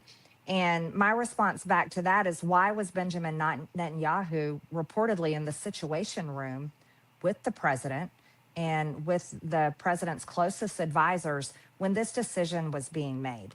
And I don't think any foreign leader ever belongs in the Situation Room. That belongs to the President of the United States and his closest advisors, primarily for the American people. And as a member of Congress for over 5 years, that makes sense. I witnessed firsthand the pressure that the Israeli lobby puts on members of Congress. And it is a constant amount of pressure. I mean, we get pressure from everybody, right? There's all types of lobbyists that come in and pressure politicians. But the Israeli lobby is, I would say, is one of the top pressure points. I've been asking a lot of Democrats that have come on this show whether candidates should stop taking money from pro-Israel groups. What do you think about that? A candidate should never take money for any pro-foreign country, any foreign country.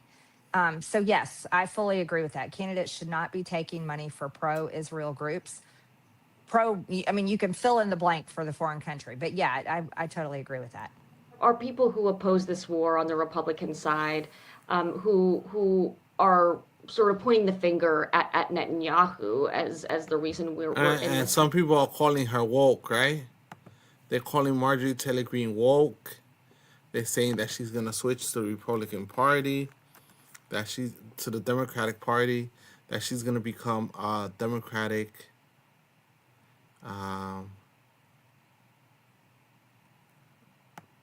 talking point, right?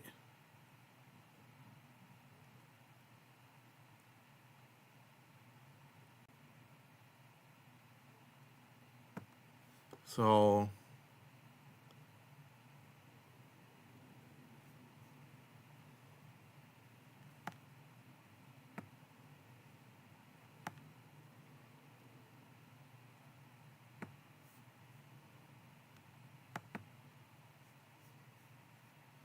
Marjorie Taylor Greene is putting out some stuff.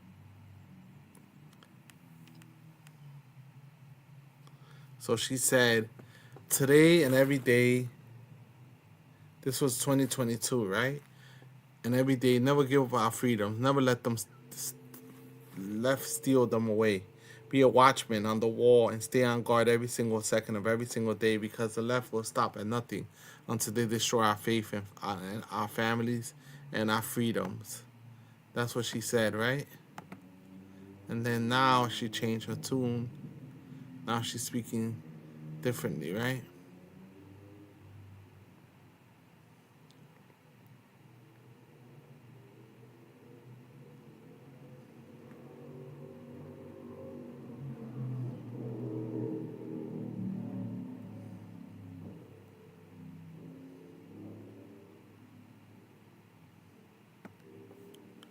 So this is the picture that she put up on her profile. And this is Marjorie Taylor Greene. She put this picture on her profile. Let me show you.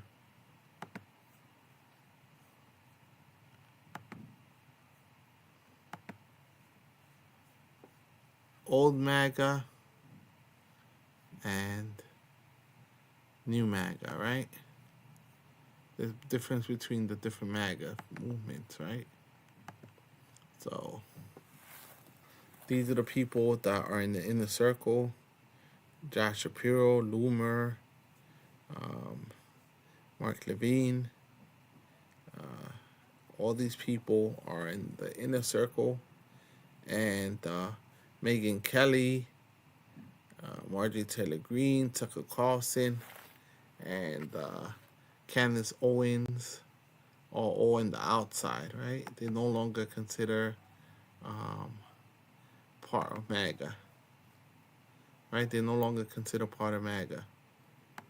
So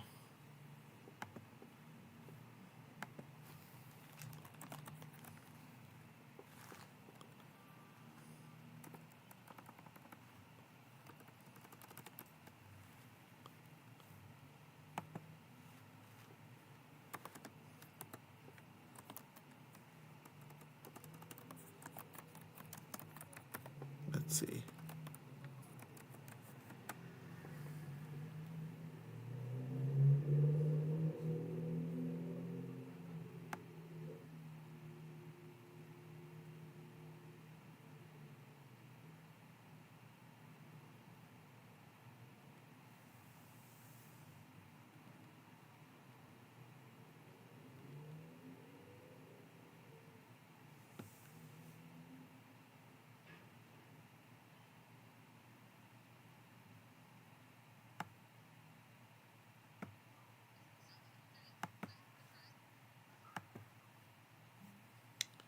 So now,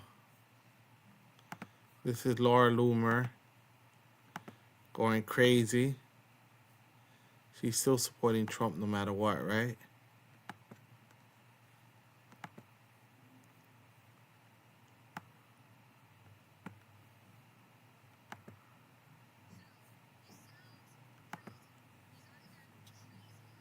It's either he's mentally ill, he's either relapsed as an alcoholic, or he's taking money from a Muslim country or taking money from somebody. Okay. But the president has had enough of Tucker shit. And yeah, I'm just going to admit it. I sent the president Tucker Carlson's clip so he can see the shit that he says about him. I do. And I want that motherfucker, Tucker Carlson, to know that I'm the one who knifed him from the front. I want him to know. I'm not talking about physical violence, physical knifing, but yeah, I'm the one that sent the president all your shit, Tucker, because he deserves to see the fact that you are lying about him and you are smearing him and you are saying the most vile things about our country and our president, and you are creating so much chaos. You're going to cause the Democrats to take the House and the Senate, and you are endangering our national security by whitewashing this barbaric death cult ideology known as Islam. So I just hope that he knows that, yes, Tucker, there are people out there who actually have the courage to take your drivel and take your bullshit to the president and to stand up against you. I don't know who Tucker Carlson thinks he is. He thinks he's so popular. Even President Trump today called him out and said he's like a third-rate podcaster. I don't know why Tucker Carlson thinks he's so fucking special. He's not. He's not special. He is in. So Laura Loomer is in Trump's ear. She has always been in Trump's ear, but he ignored her because she was like an extremist, right? And now she's in his ear, and now she's controlling the narrative. She finally got what she wanted. She wanted to be in President Trump's ear and dictate things. And so she's been sending him messages about everything that Tucker Carlson's doing and saying about him. Endangering the lives of Christians, of Catholics, of Jews, and all non-Muslims in the way that he continues to whitewash this death cult ideology and the way that he continues to incite violence against evangelicals and Jewish Americans and even the president himself, suggesting that the president is the Antichrist. So, I mean,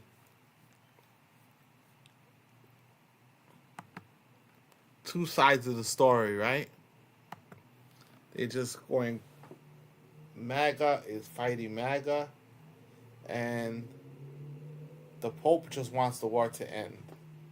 He's not saying he's not involved in politics.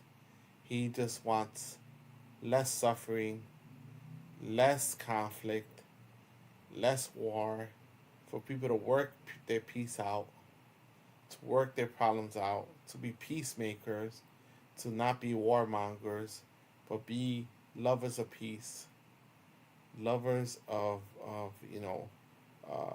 life, and allowing people to live without worrying about having to die in the hands of the United States, right? Even though a lot of people think that that's the right thing to do, she's obviously on the side of the president. She's obviously one of the people that think that the president is right, and so why is she going off on him, on Tucker Carlson? Why is she going off on Tucker Carlson? Right?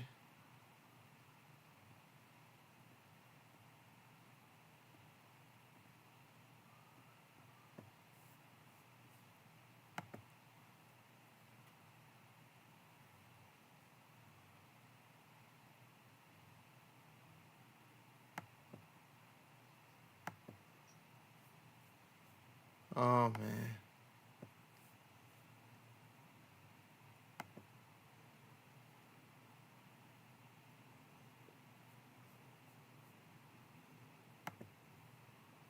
So now the rift keeps getting bigger and bigger.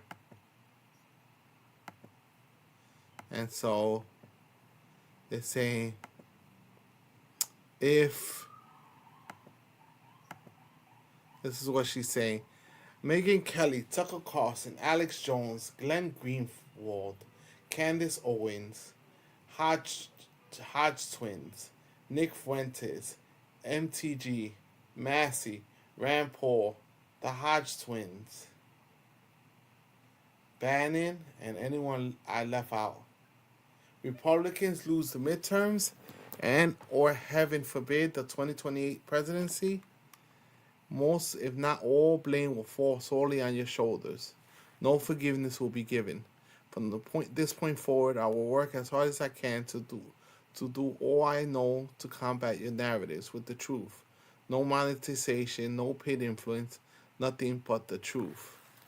So now MAGA people are saying, hey, we're going to take you down. We're going to take you down with everything we have. We're going to take you down, and we don't care.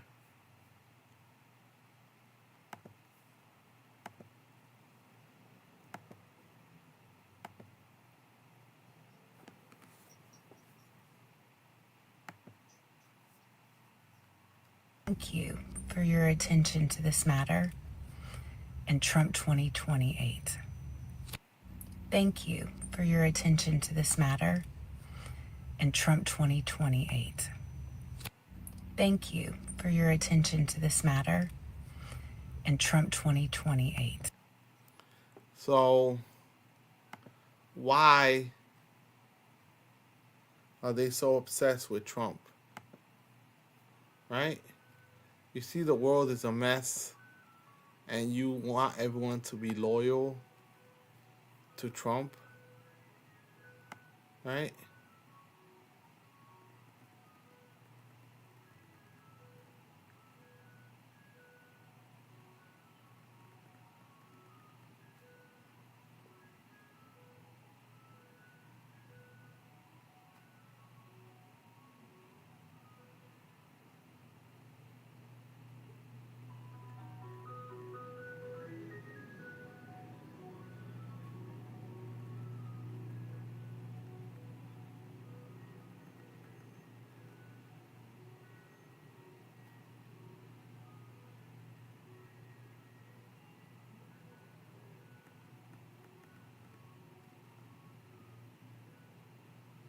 So now, I played it a few times. You'll be living in hell. Just who do you think you are? You're tweeting out the F word on Easter morning?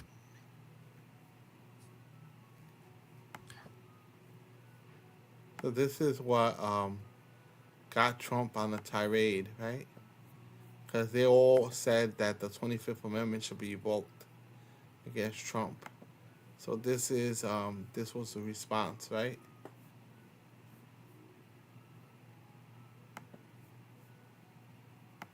I keep playing this clip. Who do you think you are? You're tweeting out the F word on Easter morning? You'll be living in hell. Just watch. Praise be to Allah. So obviously you're mocking the religion of Iran. Okay. If you seek a religious war, that's a good idea. But by the way, no decent person mocks other people's religions. You may have a problem with the theology. Presumably you do if it's not your religion, and you can explain what that is. But to mock other people's faith is to mock the idea of faith itself. And we should never mock that, because at its core is the acknowledgement that we are not in charge of the universe. We did not build it. We won't be here at the end of it. We can destroy life. We cannot create it because we are not God. The message of all faith at the biggest picture level is the message in our Bible, which is you are not God. And only if you think you are do you talk this way. But it's not just mockery of Islam. And no president should mock Islam. That's not your job. This is not a theocracy. We don't go to war with other theocracies to find out which theocracy is more effective. We are not a theocracy. And God willing, we never will be, because theocracies corrupt the religion. No. So, I mean, based on the tweets that you saw from the Pope, whose side with the Pope is the Pope on, right? The Pope is on Tucker Carlson. They're calling Tucker Carlson a leftist.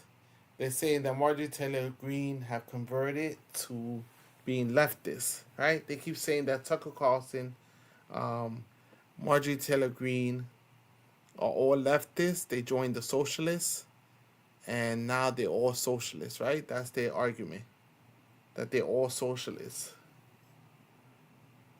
But they're not.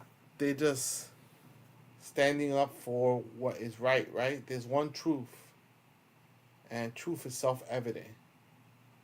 Truth cannot be denied. And so, even if Trump says that he holds the truth in his hand, there's only one truth, right? There can only be one truth in the end of the day. And it doesn't matter what religion you are, everyone has their truth. This is a mockery not just of Islam, it's a mockery of Christianity. To send out a tweet with the F word on Easter morning promising the murder of civilians and then saying praise be to Allah without explaining any of it, you are mocking me and every other Christian because we're Christians. We can't support that. That is evil. That is an intentional desecration of beauty and truth, which is the definition of evil. Yeah, the definition of evil is not caring about the truth. The definition of evil is wanting to destroy the truth, right? So, I hate to say this, but Tucker Carlson's right? Is he playing both sides? Some people are saying they feel like Tucker Carlson's playing both sides. He doesn't really believe what he's saying. But I think that there's only one truth, right? And there's not more than one truth, right? So if the Pope is saying that the war in Iran is wrong, and Tucker Carlson is saying the same thing, Candace Owens is saying the same thing, Marjorie Taylor Greene is saying the same thing, there's a lot of people saying the same thing. Thank you, Rylan Waters, for the likes. I appreciate you. I appreciate the likes. Thank you. Right? The truth is the truth. There's only one truth. There's not more than one truth. Right? Hit the like button, hit the share button.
So let's look at it.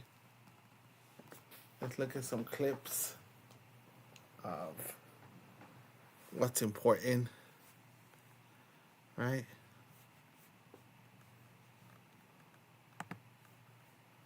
Let's see.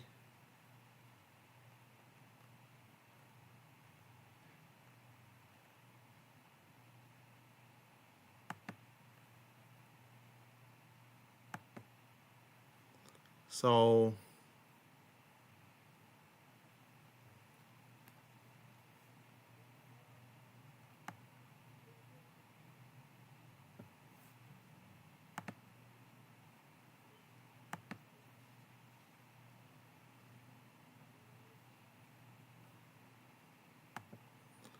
JD Vance just held a press conference regarding the war in Iran and the negotiations, right? Let's watch that.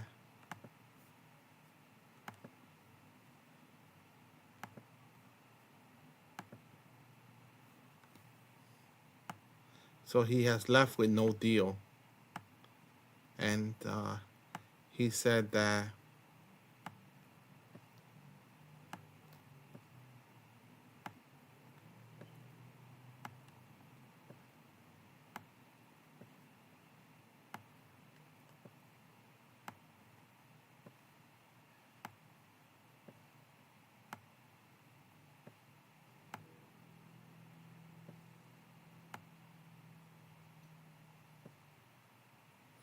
and so basically, this is what JD Vance said after a marathon run in Pakistan, trying to reach a deal.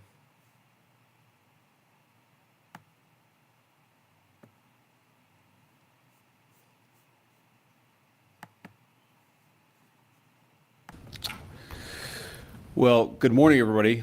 And let me say a couple of notes of appreciation. First of all, to the Prime Minister of Pakistan and to Field Marshal Munir, who were both incredible hosts. And whatever shortcomings in the negotiation, it wasn't because of the Pakistanis, who did an amazing job and really tried to help us and the Iranians bridge the gap and get to a deal. We have been at it now for 21 hours, and we've had a number of substantive discussions with the Iranians. That's the good news. The bad news is that we have not reached an agreement. And I think that's bad news for Iran much more than it's bad news for the United States of America. So we go back to the United States having not come to an agreement. We've made very clear what our red lines are, what things we're willing to accommodate them on, and what things we're not willing to accommodate them on. And we've made that as clear as we possibly could. And they have chosen not to accept our terms. Questions? Sir, Nick Robertson from CNN. Precisely what have they rejected here? Can you help us understand it a little bit? Well, I won't go into all the details because I don't want to negotiate in public after we've negotiated for 21 hours in private. But the simple fact is that we need to see an affirmative commitment that they will not seek a nuclear weapon, and they will not seek the tools that would enable them to quickly achieve a nuclear weapon. That is the core goal of the President of the United States, and that's what we've tried to achieve through these negotiations. Again, their nuclear program, such as it is, the enrichment facilities that they had before, they've been destroyed. But the simple question is, do we see a fundamental commitment of will for the Iranians not to develop a nuclear weapon, not just now, not just 2 years from now, but for the long term? We haven't seen that yet. We hope that we will. Jen. Was there a framework on anything? And also, did the Iranian frozen assets come up? And did you reach any conclusions on those frozen assets? We talked about all those issues, Jen, and we talked about a number of issues beyond that. And so certainly those things came up. But again, we just could not get to a situation where the Iranians were willing to accept our terms. I think that we were quite flexible. We were quite accommodating. The president told us, you need to come here in good faith and make your best effort to get a deal. We did that. And unfortunately, we weren't able to make any headway. Preston. Mr. Vice President, how often did you communicate with President Trump throughout the negotiations? There were reports that there were multiple rounds, where there were breaks in between negotiations. How often did you communicate with the president throughout those rounds, and what was he saying as you were going through these negotiations that you said fell short? Yeah, obviously we were talking to the president consistently. I don't know how many times we talked to him, a half dozen times, a dozen times over the past 21 hours. We obviously also talked to Admiral Cooper, to Pete, to Marco, to the entire national security team. We talked to Scott Bessent a number of times. So look, we were constantly in communication with the team because we were negotiating in good faith. And we leave here with a very simple proposal, a method of understanding that is our final and best offer. We'll see if the Iranians accept it. Thank you. Mr. Vice President, where does this leave the Strait of Hormuz? Are we going back to war, sir?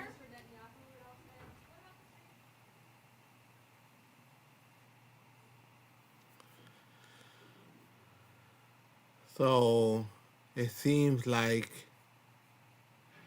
the American side is frustrated, and they're going back to J.D. Vance is coming back to America without being able to secure a deal.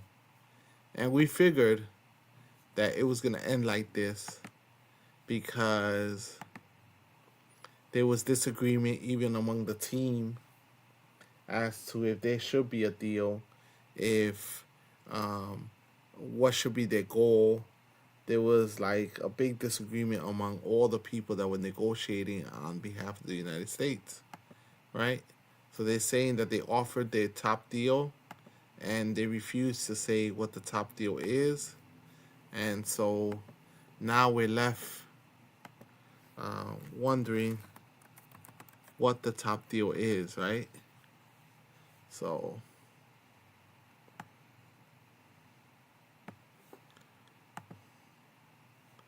they failed to reach a deal. Right? So he just ended the news conference and he just walked away. Right? And the Iran's Ministry of Foreign Affairs has released their own statement. Right?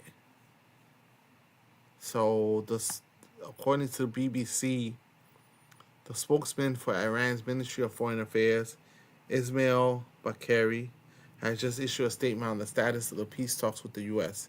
In a post on social media, Bagay describes the talks of it as intensive, but says the success of ongoing negotiations depends on the seriousness and good faith of the opposing side. Bagay also calls on Washington to refrain from excessive demands and unlawful requests, and to accept Iran's legitimate rights and interests. Among the topics he says are being discussed are the Strait of Hormuz, Iran's nuclear program, and a complete end to the war in Iran. We will hear from U.S. side on the status of the talk shortly, as U.S. Vice President J.D. Vance is planning to offer remarks at a news conference in Islamabad. Right? So they're saying that the U.S. came in good faith and Iran was not willing to negotiate.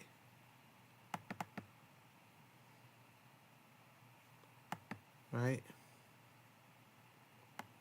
So they didn't reach a deal.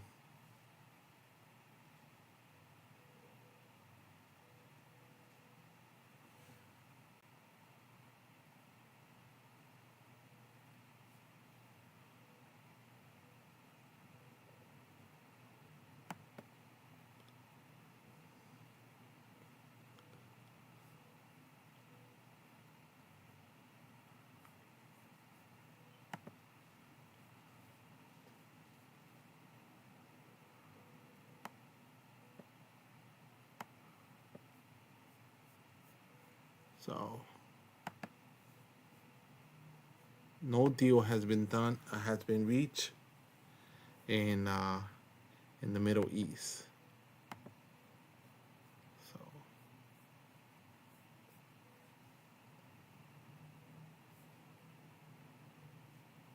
what can we say, right? We weren't expecting a deal. Like I said, it was too disjointed. Negotiation 101 is that you come up with a plan, and negotiating teams actually pushes for a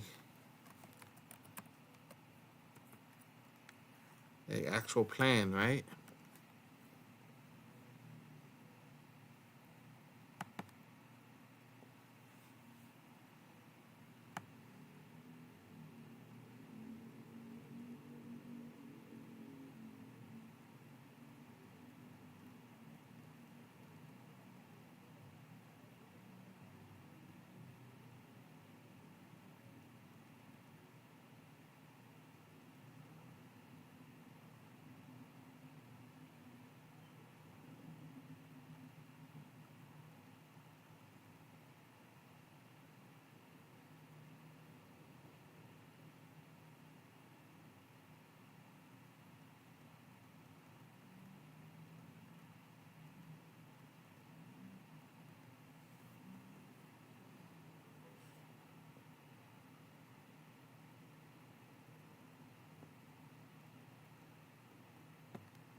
Okay, so sad but true. Sad but true.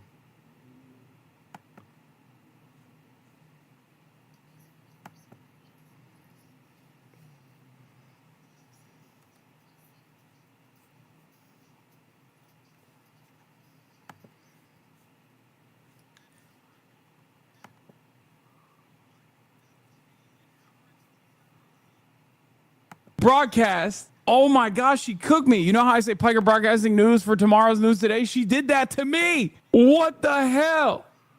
What the hell? Oh my God. Oh my God. Wow, that's crazy.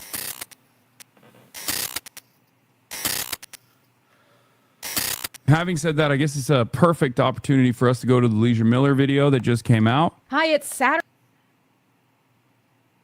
America's Hassan Piker Problem by Leisure Miller. April 11th, 2026. You're tuned into a special She cooked them, right? Saturday edition of Why America? I'm your lawyer friend, Leisha Miller.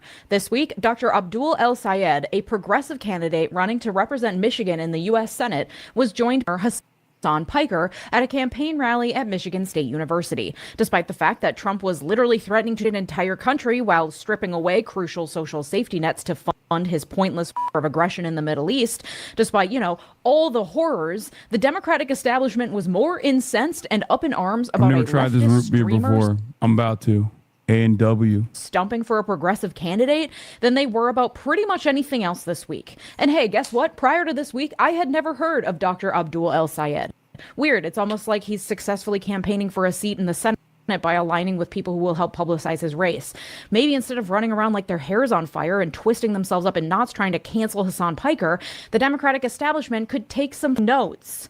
But I'm getting ahead of myself. Today, we're breaking down what the f is going on with the Hassan Piker debate and who he is, if you're like, Leisha, I've never fucking heard of this guy, and why this discussion matters deeply for the future of this country. This headline from CNN helped inform my reporting on this issue, and believe me, we are going to break down this I didn't like A&W. Panel discussion because it's a doozy. Hassan Piker tests the limits of the Democratic Party's big tent.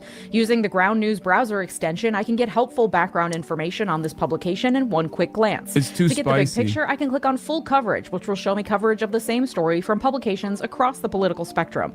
My partner on today's video, Ground News, is an app and website that offers tools to help you critically analyze the news you read. It's not like spicy, but it's I don't know how to explain you can follow it. Like along at ground.news/Leisha. For every major news headline and headlines you may have missed, Ground News provides you with information got like and a heavy context, flavor. Like who owns the publication and how factual it is. To help You just determine for shunted me. into the far right. Please block me now, you chud. Yourself what is trustworthy and how to interpret the news. I feel empowered by Ground News by getting well-rounded insight into each headline instead of relying on a single outlet that might have underlying biases and motivations that I'm not aware of. Ground News also ensures that I never miss a headline because of my own information bubble with its blind spot feature by highlighting stories that are covered on one side of the political spectrum and not the other. Ground News is transparent about its methodology, how it assesses each story and publication, including how it uses 3 independent monitoring organizations to assess the bias rating for each Sabrina, publication. apologize. Yeah, I that's genuinely think the expected. world would be a better place if everyone had this much context about the news they read. Because depending on where you or your family members get the news, you're going to get very different takes on the same story. And listen, I'm not the only one who loves Ground News. The Nobel Peace Center even called it an excellent way to stay informed, avoid echo chambers, and expand your worldview. Well, we know what their word is worth, right? I'm always really impressed with Ground News and genuinely think they're a great resource. If you want to stay informed on U.S. politics and more, subscribe through this QR code or my link below at ground.news/Legia for 40% off this. The one institution that's maybe marginally better than the FIFA Peace Prize is the Nobel Peace Committee. Unlimited Access Vantage Plan. It comes up to $5 a month for unlimited access to all the features I've mentioned. Thanks, Ground News. Hassan Piker is a 34-year-old leftist content creator who mainly is known for his live streams on a live streaming website called Twitch. He got his start in the media world through his uncle Cenk Uygur of the Young Turks, a left-leaning news organization. True. He live streams every day for 8 hours a day from his home in Los Angeles, mostly watching and commenting on the news to his over 3 million followers. Wait, what the? That's from today. Wait. What the? Wait, what? Bro, that's what the? Wait. This video came out an hour ago. What? That was me an hour and 25 minutes in to the broadcast. Oh my gosh, she cooked me. You know how I say Piker Broadcasting News for tomorrow's news today? She did that to me. What the hell? What the hell? Oh my. She's cooking you. She's cooking you, brother. Hit the like button, hit the share button, everyone. I appreciate every single one of you. So the Pope is not woke, but he is close to being woke, right? He's like at the border of being woke. And I would argue that Jesus was woke, right? Jesus Christ was woke. He believed in speaking to the people, speaking for the people, speaking for the society that of the marginalized, the people that don't have a voice, the people that are struggling and can't afford their groceries, can't afford the meat, can't afford the daily necessities of life. He's speaking for everyone like that. And the Pope is speaking up for those people. And Trump says he doesn't care. If there's an agreement, there's no agreement. He's not caring about the average person. He made a lot of promises of taking care of the gas prices, taking care of the food prices, taking care of egg prices, and he never did anything about it at all, right? He never did anything about it. He just kept going with his narcissistic self and kept attacking us and not caring about the average American. And so if people get upset about me criticizing him, they know that it's true, right? They know that it's true. So now,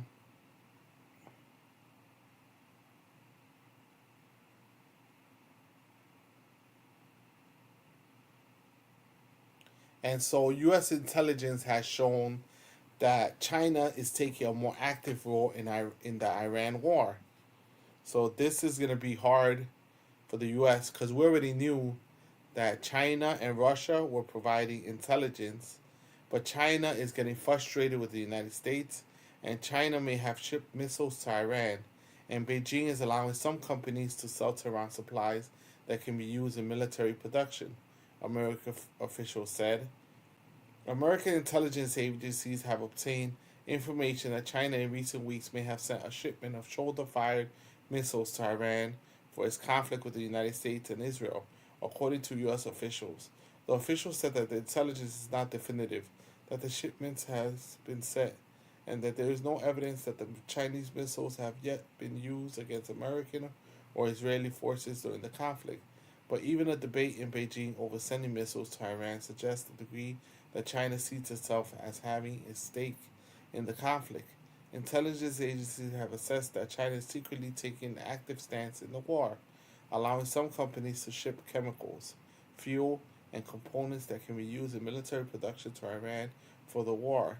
Shoulder-fired missiles known as manpads are capable of shooting down low-flying aircraft. China had long been reluctant to send finished military equipment to Iran, but some officials in the government want Beijing to allow its companies to directly supply the Iranian security forces during the conflict with the United States.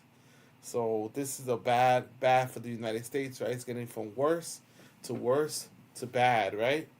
If the Chinese government did allow the shipment of missiles, it would be a significant escalation and an indication that at least some of China's leaders are working actively to bring about an American military defeat in a war that has engulfed the Middle East. The intelligence about possible Chinese support to Iran comes as American intelligence agencies have seen evidence that Russia has provided the Iranian military with specific satellite intelligence to help Iran's Islamic Revolutionary Guards Corps target American ships, along with military and diplomatic installations throughout the Middle East. Taken together, the military support to Iran shows how Americans' powerful adversaries have seen an opportunity to raise the costs for the United States for launching the war and to potentially bog down the American military in the conflict. Chinese support to Iran comes at a delicate moment in U.S.-China relations. President Trump is planning next month to travel to China to meet with President Xi Jinping of China, a summit that is expected to focus on a range of trade, technology, and military issues. The summit was originally scheduled for March, but was delayed because of the Iran war. So, American intelligence agencies have been carefully tracking what support Russia and China have provided to Iran during the war. American officials have seen Russia as more eager to help, sending food aid, non-lethal military supplies, and satellite imagery to Tehran, while Moscow appears to have ruled out providing any offensive or defensive weapons, military equipment, for fear of provoking the United States. Chinese officials overall have been eager to protect, at least publicly, their image as a neutral party. Former officials said that Iran is relying on China for parts that go into its missiles and drones, but Beijing is able to argue that those components, however crucial, can be used to manufacture more than just weaponry. China also provided some intelligence and supplied dual-use parts to Iran, much as they provided to Russia during its war with Ukraine. A CNN report on Saturday and said that China was preparing to send a shipment of shoulder-fired missiles to Iran in the coming weeks. And a spokesperson for the Chinese embassy said, China has never provided weapons to any party in the conflict. The information in question is untrue, said Lu Pingyu, the spokesman. As a responsible major country, China consistently fulfills its international obligations. We urge the U.S. side to refrain from making baseless allegations, maliciously drawing connections, and engaging in sensationalism. We hope that relevant parties will do more to help de-escalate tensions. So even China's rallying up against the United States. The Pope, Europe, a lot of countries want this conflict to end because it's interrupting the whole shipping port. And if this war does not end soon, our prices will be skyrocketing even more. The indicators of inflation have gone up like crazy and haven't stopped going up. Inflation shooting up over and over, and it's not going to stop. The prices won't go up or down, right?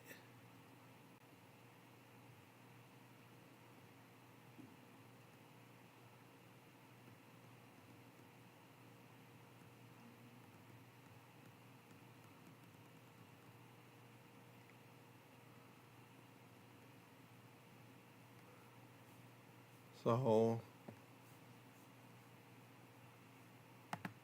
That's just a reality, right? That's just a reality of what's happening in the world and the world economy, and it's not something that could be easily turned off. The oil is being shut off, and so what's going to happen? And The Economist wrote an article today that says that Donald Trump is the war's biggest loser. He's going to be the one that faces the biggest loss, and especially in the midterms, expecting the Republicans are going to lose their seats and are going to lose the House because he insisted on fighting this war, right? It's going to be very disruptive for him, right? It's going to be disruptive for him. And so this war needs to end. So the anti-war movement needs to wake up and be woke, like the Pope is being woke and being understanding, and reach a greater understanding to get rid of everything that is holding people back, holding the masses back, holding the rich are still going to keep getting richer no matter what you say. They're going to keep getting richer, everyone. Because if there's war, they're getting richer. If there's no war, they're getting richer. There's always a way for them to get richer. They're never going to be in a slump. The people that are going to feel it more is the average working person that lives paycheck to paycheck. That's the person that's going to feel it above all people, right? That's who's going to feel it. The average person is going to feel it more than anyone else, right? That's just a reality. That's just a reality. The average person, we're the ones that are going to feel it. We're the ones that are going to suffer. We're the ones that live paycheck to paycheck. We're the ones that get hurt the most. The people that have children, the people that have families, are the ones that are going to suffer more than anyone else, right? We're the ones that are going to feel the food prices. We're the ones that are going to feel the cost of living going up, and we're not going to be able to bring it down. We don't have the power to bring it down, right? We don't have the power to push the economy forward. All we have the power to do is keep fighting for freedom and fighting for what is right, right? We don't have anything else other than that, right? We're not gonna. My God. Oh my God. We're not gonna be able to stop the war, right? God. Wow. We're not. We're not. Oh, that's crazy. Followers on Twitch, and then reposting clips of the live streams across other his views have been described as far left, socialist, Marxist. He tends to espouse and this is the things I like, right?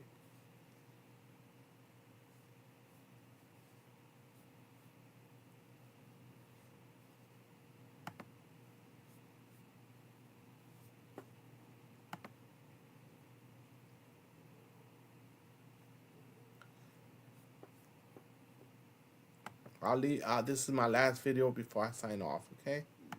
anti-imperialist, pro. Right? A breakdown of what he believes. Worker, pro-Palestinian ideology. So, of course, he's been labeled a major threat by the Democratic establishment. As recently laid out in a great opinion piece in The Guardian by Bhaskar Sankara, quote, Representative Brad Schneider branded Piker an unapologetic anti-Semite. Michigan's own Senator Alyssa Slotkin, a former Pentagon official, weighed in with her condemnation, as did Representative Haley Stevens, one of El Sayed's primary rivals. Another opponent, Mallory McMorrow, went so far as to liken Piker to Nick Fuentes, a white supremacist who has enthusiastically praised Adolf Hitler on camera. When Politico came calling, both Cory Booker and Ruben Gallego rushed to declare they would refuse an invitation to appear on Piker's stream. Not my go Rahm Emanuel, though. He said he'd be on. Again, at a time when we're begging anyone in the Democratic establishment to do anything to stop the onslaught of horrific atrocities being committed by our government, they are instead like, hey, we need to cancel this progressive Twitch streamer. This speaks volumes to two things. One, the extent to which our entire political and media establishment is bought out by Israel and AIPAC, the American Israel Public Affairs Committee, which I'll get into. And two, the power that modern political commentators on social media have in America today. Maybe I'm biased, but I think I'm right. First, the primary objections that people have to Hasan Piker seem to stem from some controversial things he has said at various points throughout his career. Here's Dana Bash on CNN talking about it as though someone from AIPAC is holding a gun to her head just off screen. Here's some of what he actually has said about the depravity of the October 7th attack, the deadliest day for the Jewish people since the quote. It doesn't matter if effing happened on October 7th. Like, handsome photo alert. The dynamic for me. The Palestinian resistance is not perfect. Now, let that sink in. Hasan Piker is excusing sexual violence by Hamas. He also claims Hamas is, quote, 1,000 times better than Israel. Hamas is a designated organization. Notice how there's no retaliation to that statement other than just going, well, this is organization. This is organization. This is organization. Okay, what does that say about Israel then? What does that say about Israel? That you can't even defend the most moral nation on the planet Earth, Israel, against such a silly accusation without just going, oh, it's an organization. What does that say about Israel? Okay, that I made a statement that a state-sponsored or a state-designated organization is 1,000 times better than Israel, and you couldn't retort. You could not explain that Israel is not 1,000 times worse than a state-designated organization. Because it's true, Israel is worse. The only fault at this point is that it's not 1,000 times worse. It's probably more than 1,000 times worse. But, you know. Not just by the U.S., but by the EU, Canada, Australia, New Zealand, just to name a few.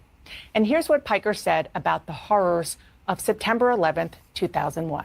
America deserved 9/11, dude. F it. I'm saying. Winning the shower argument right now? Me? Shower argument?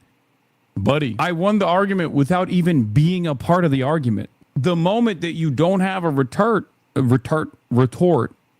to that statement, when you control the conversation, because she could just as easily have me on a panel. You know, I'm an accessible guy, right? I'm live all day, every day.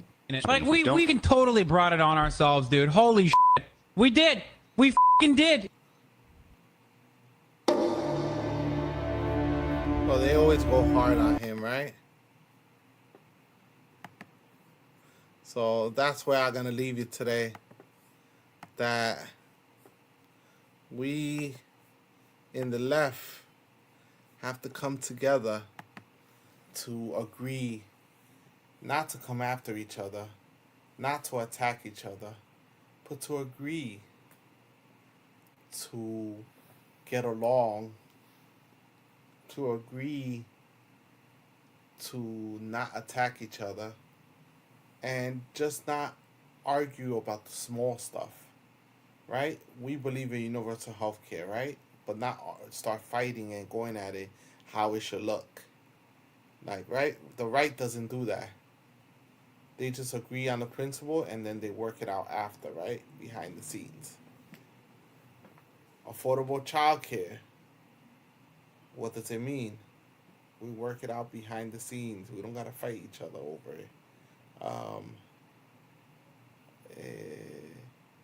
Affordable housing. What does affordable housing mean? We fight for the principle and we fight to get some leeway in the area and to get advances in the area, and then we work out our differences after, right? So we push as hard as we can for that, or for that mission of achieving some type of gain, right? Achieving some type of gain. And then we could fight for more power and more broader perspectives or more broader stuff once we have it pushed forward and we show the people that we can make a difference and we can make a change, right?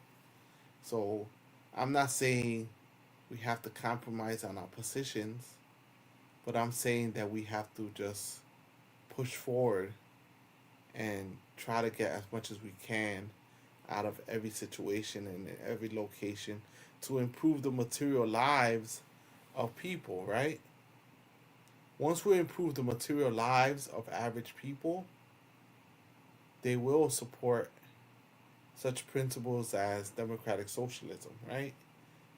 Which is the means of production and the economic and social dynamic and fabric is controlled by society through democratic means, right?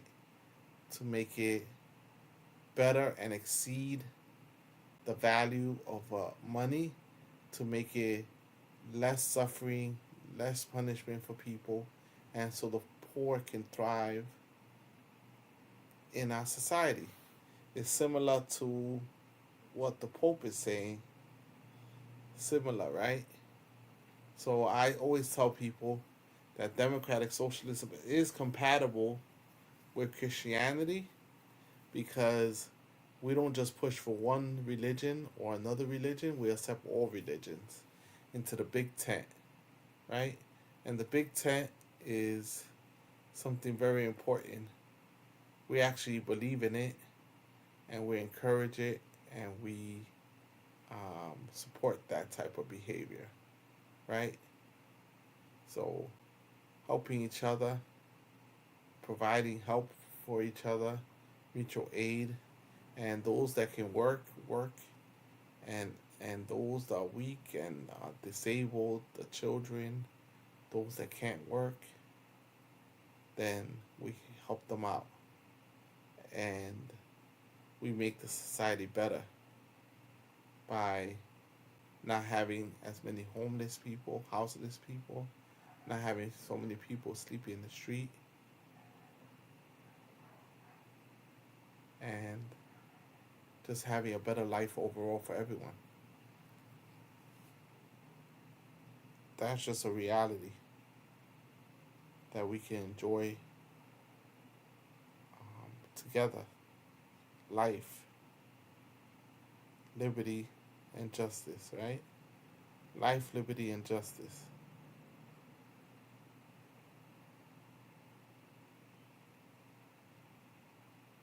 So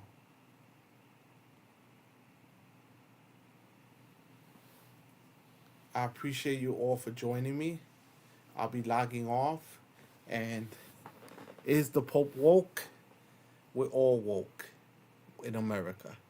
We all want an enlightenment. We all want improvements in our daily lives and our daily living.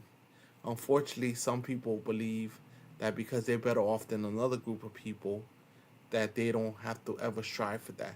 But we could drop in category. We could go up and down in the categories. We could be do better, do worse. And we should always have that basic safety net that we feel taken care of, that we feel that we will not fall into destitution because we get sick or because we lose our job or because we lose our health care and or we lose anything that we have, we end up in the street. It shouldn't be that way. It should be a basic system of taking care of the marginalized.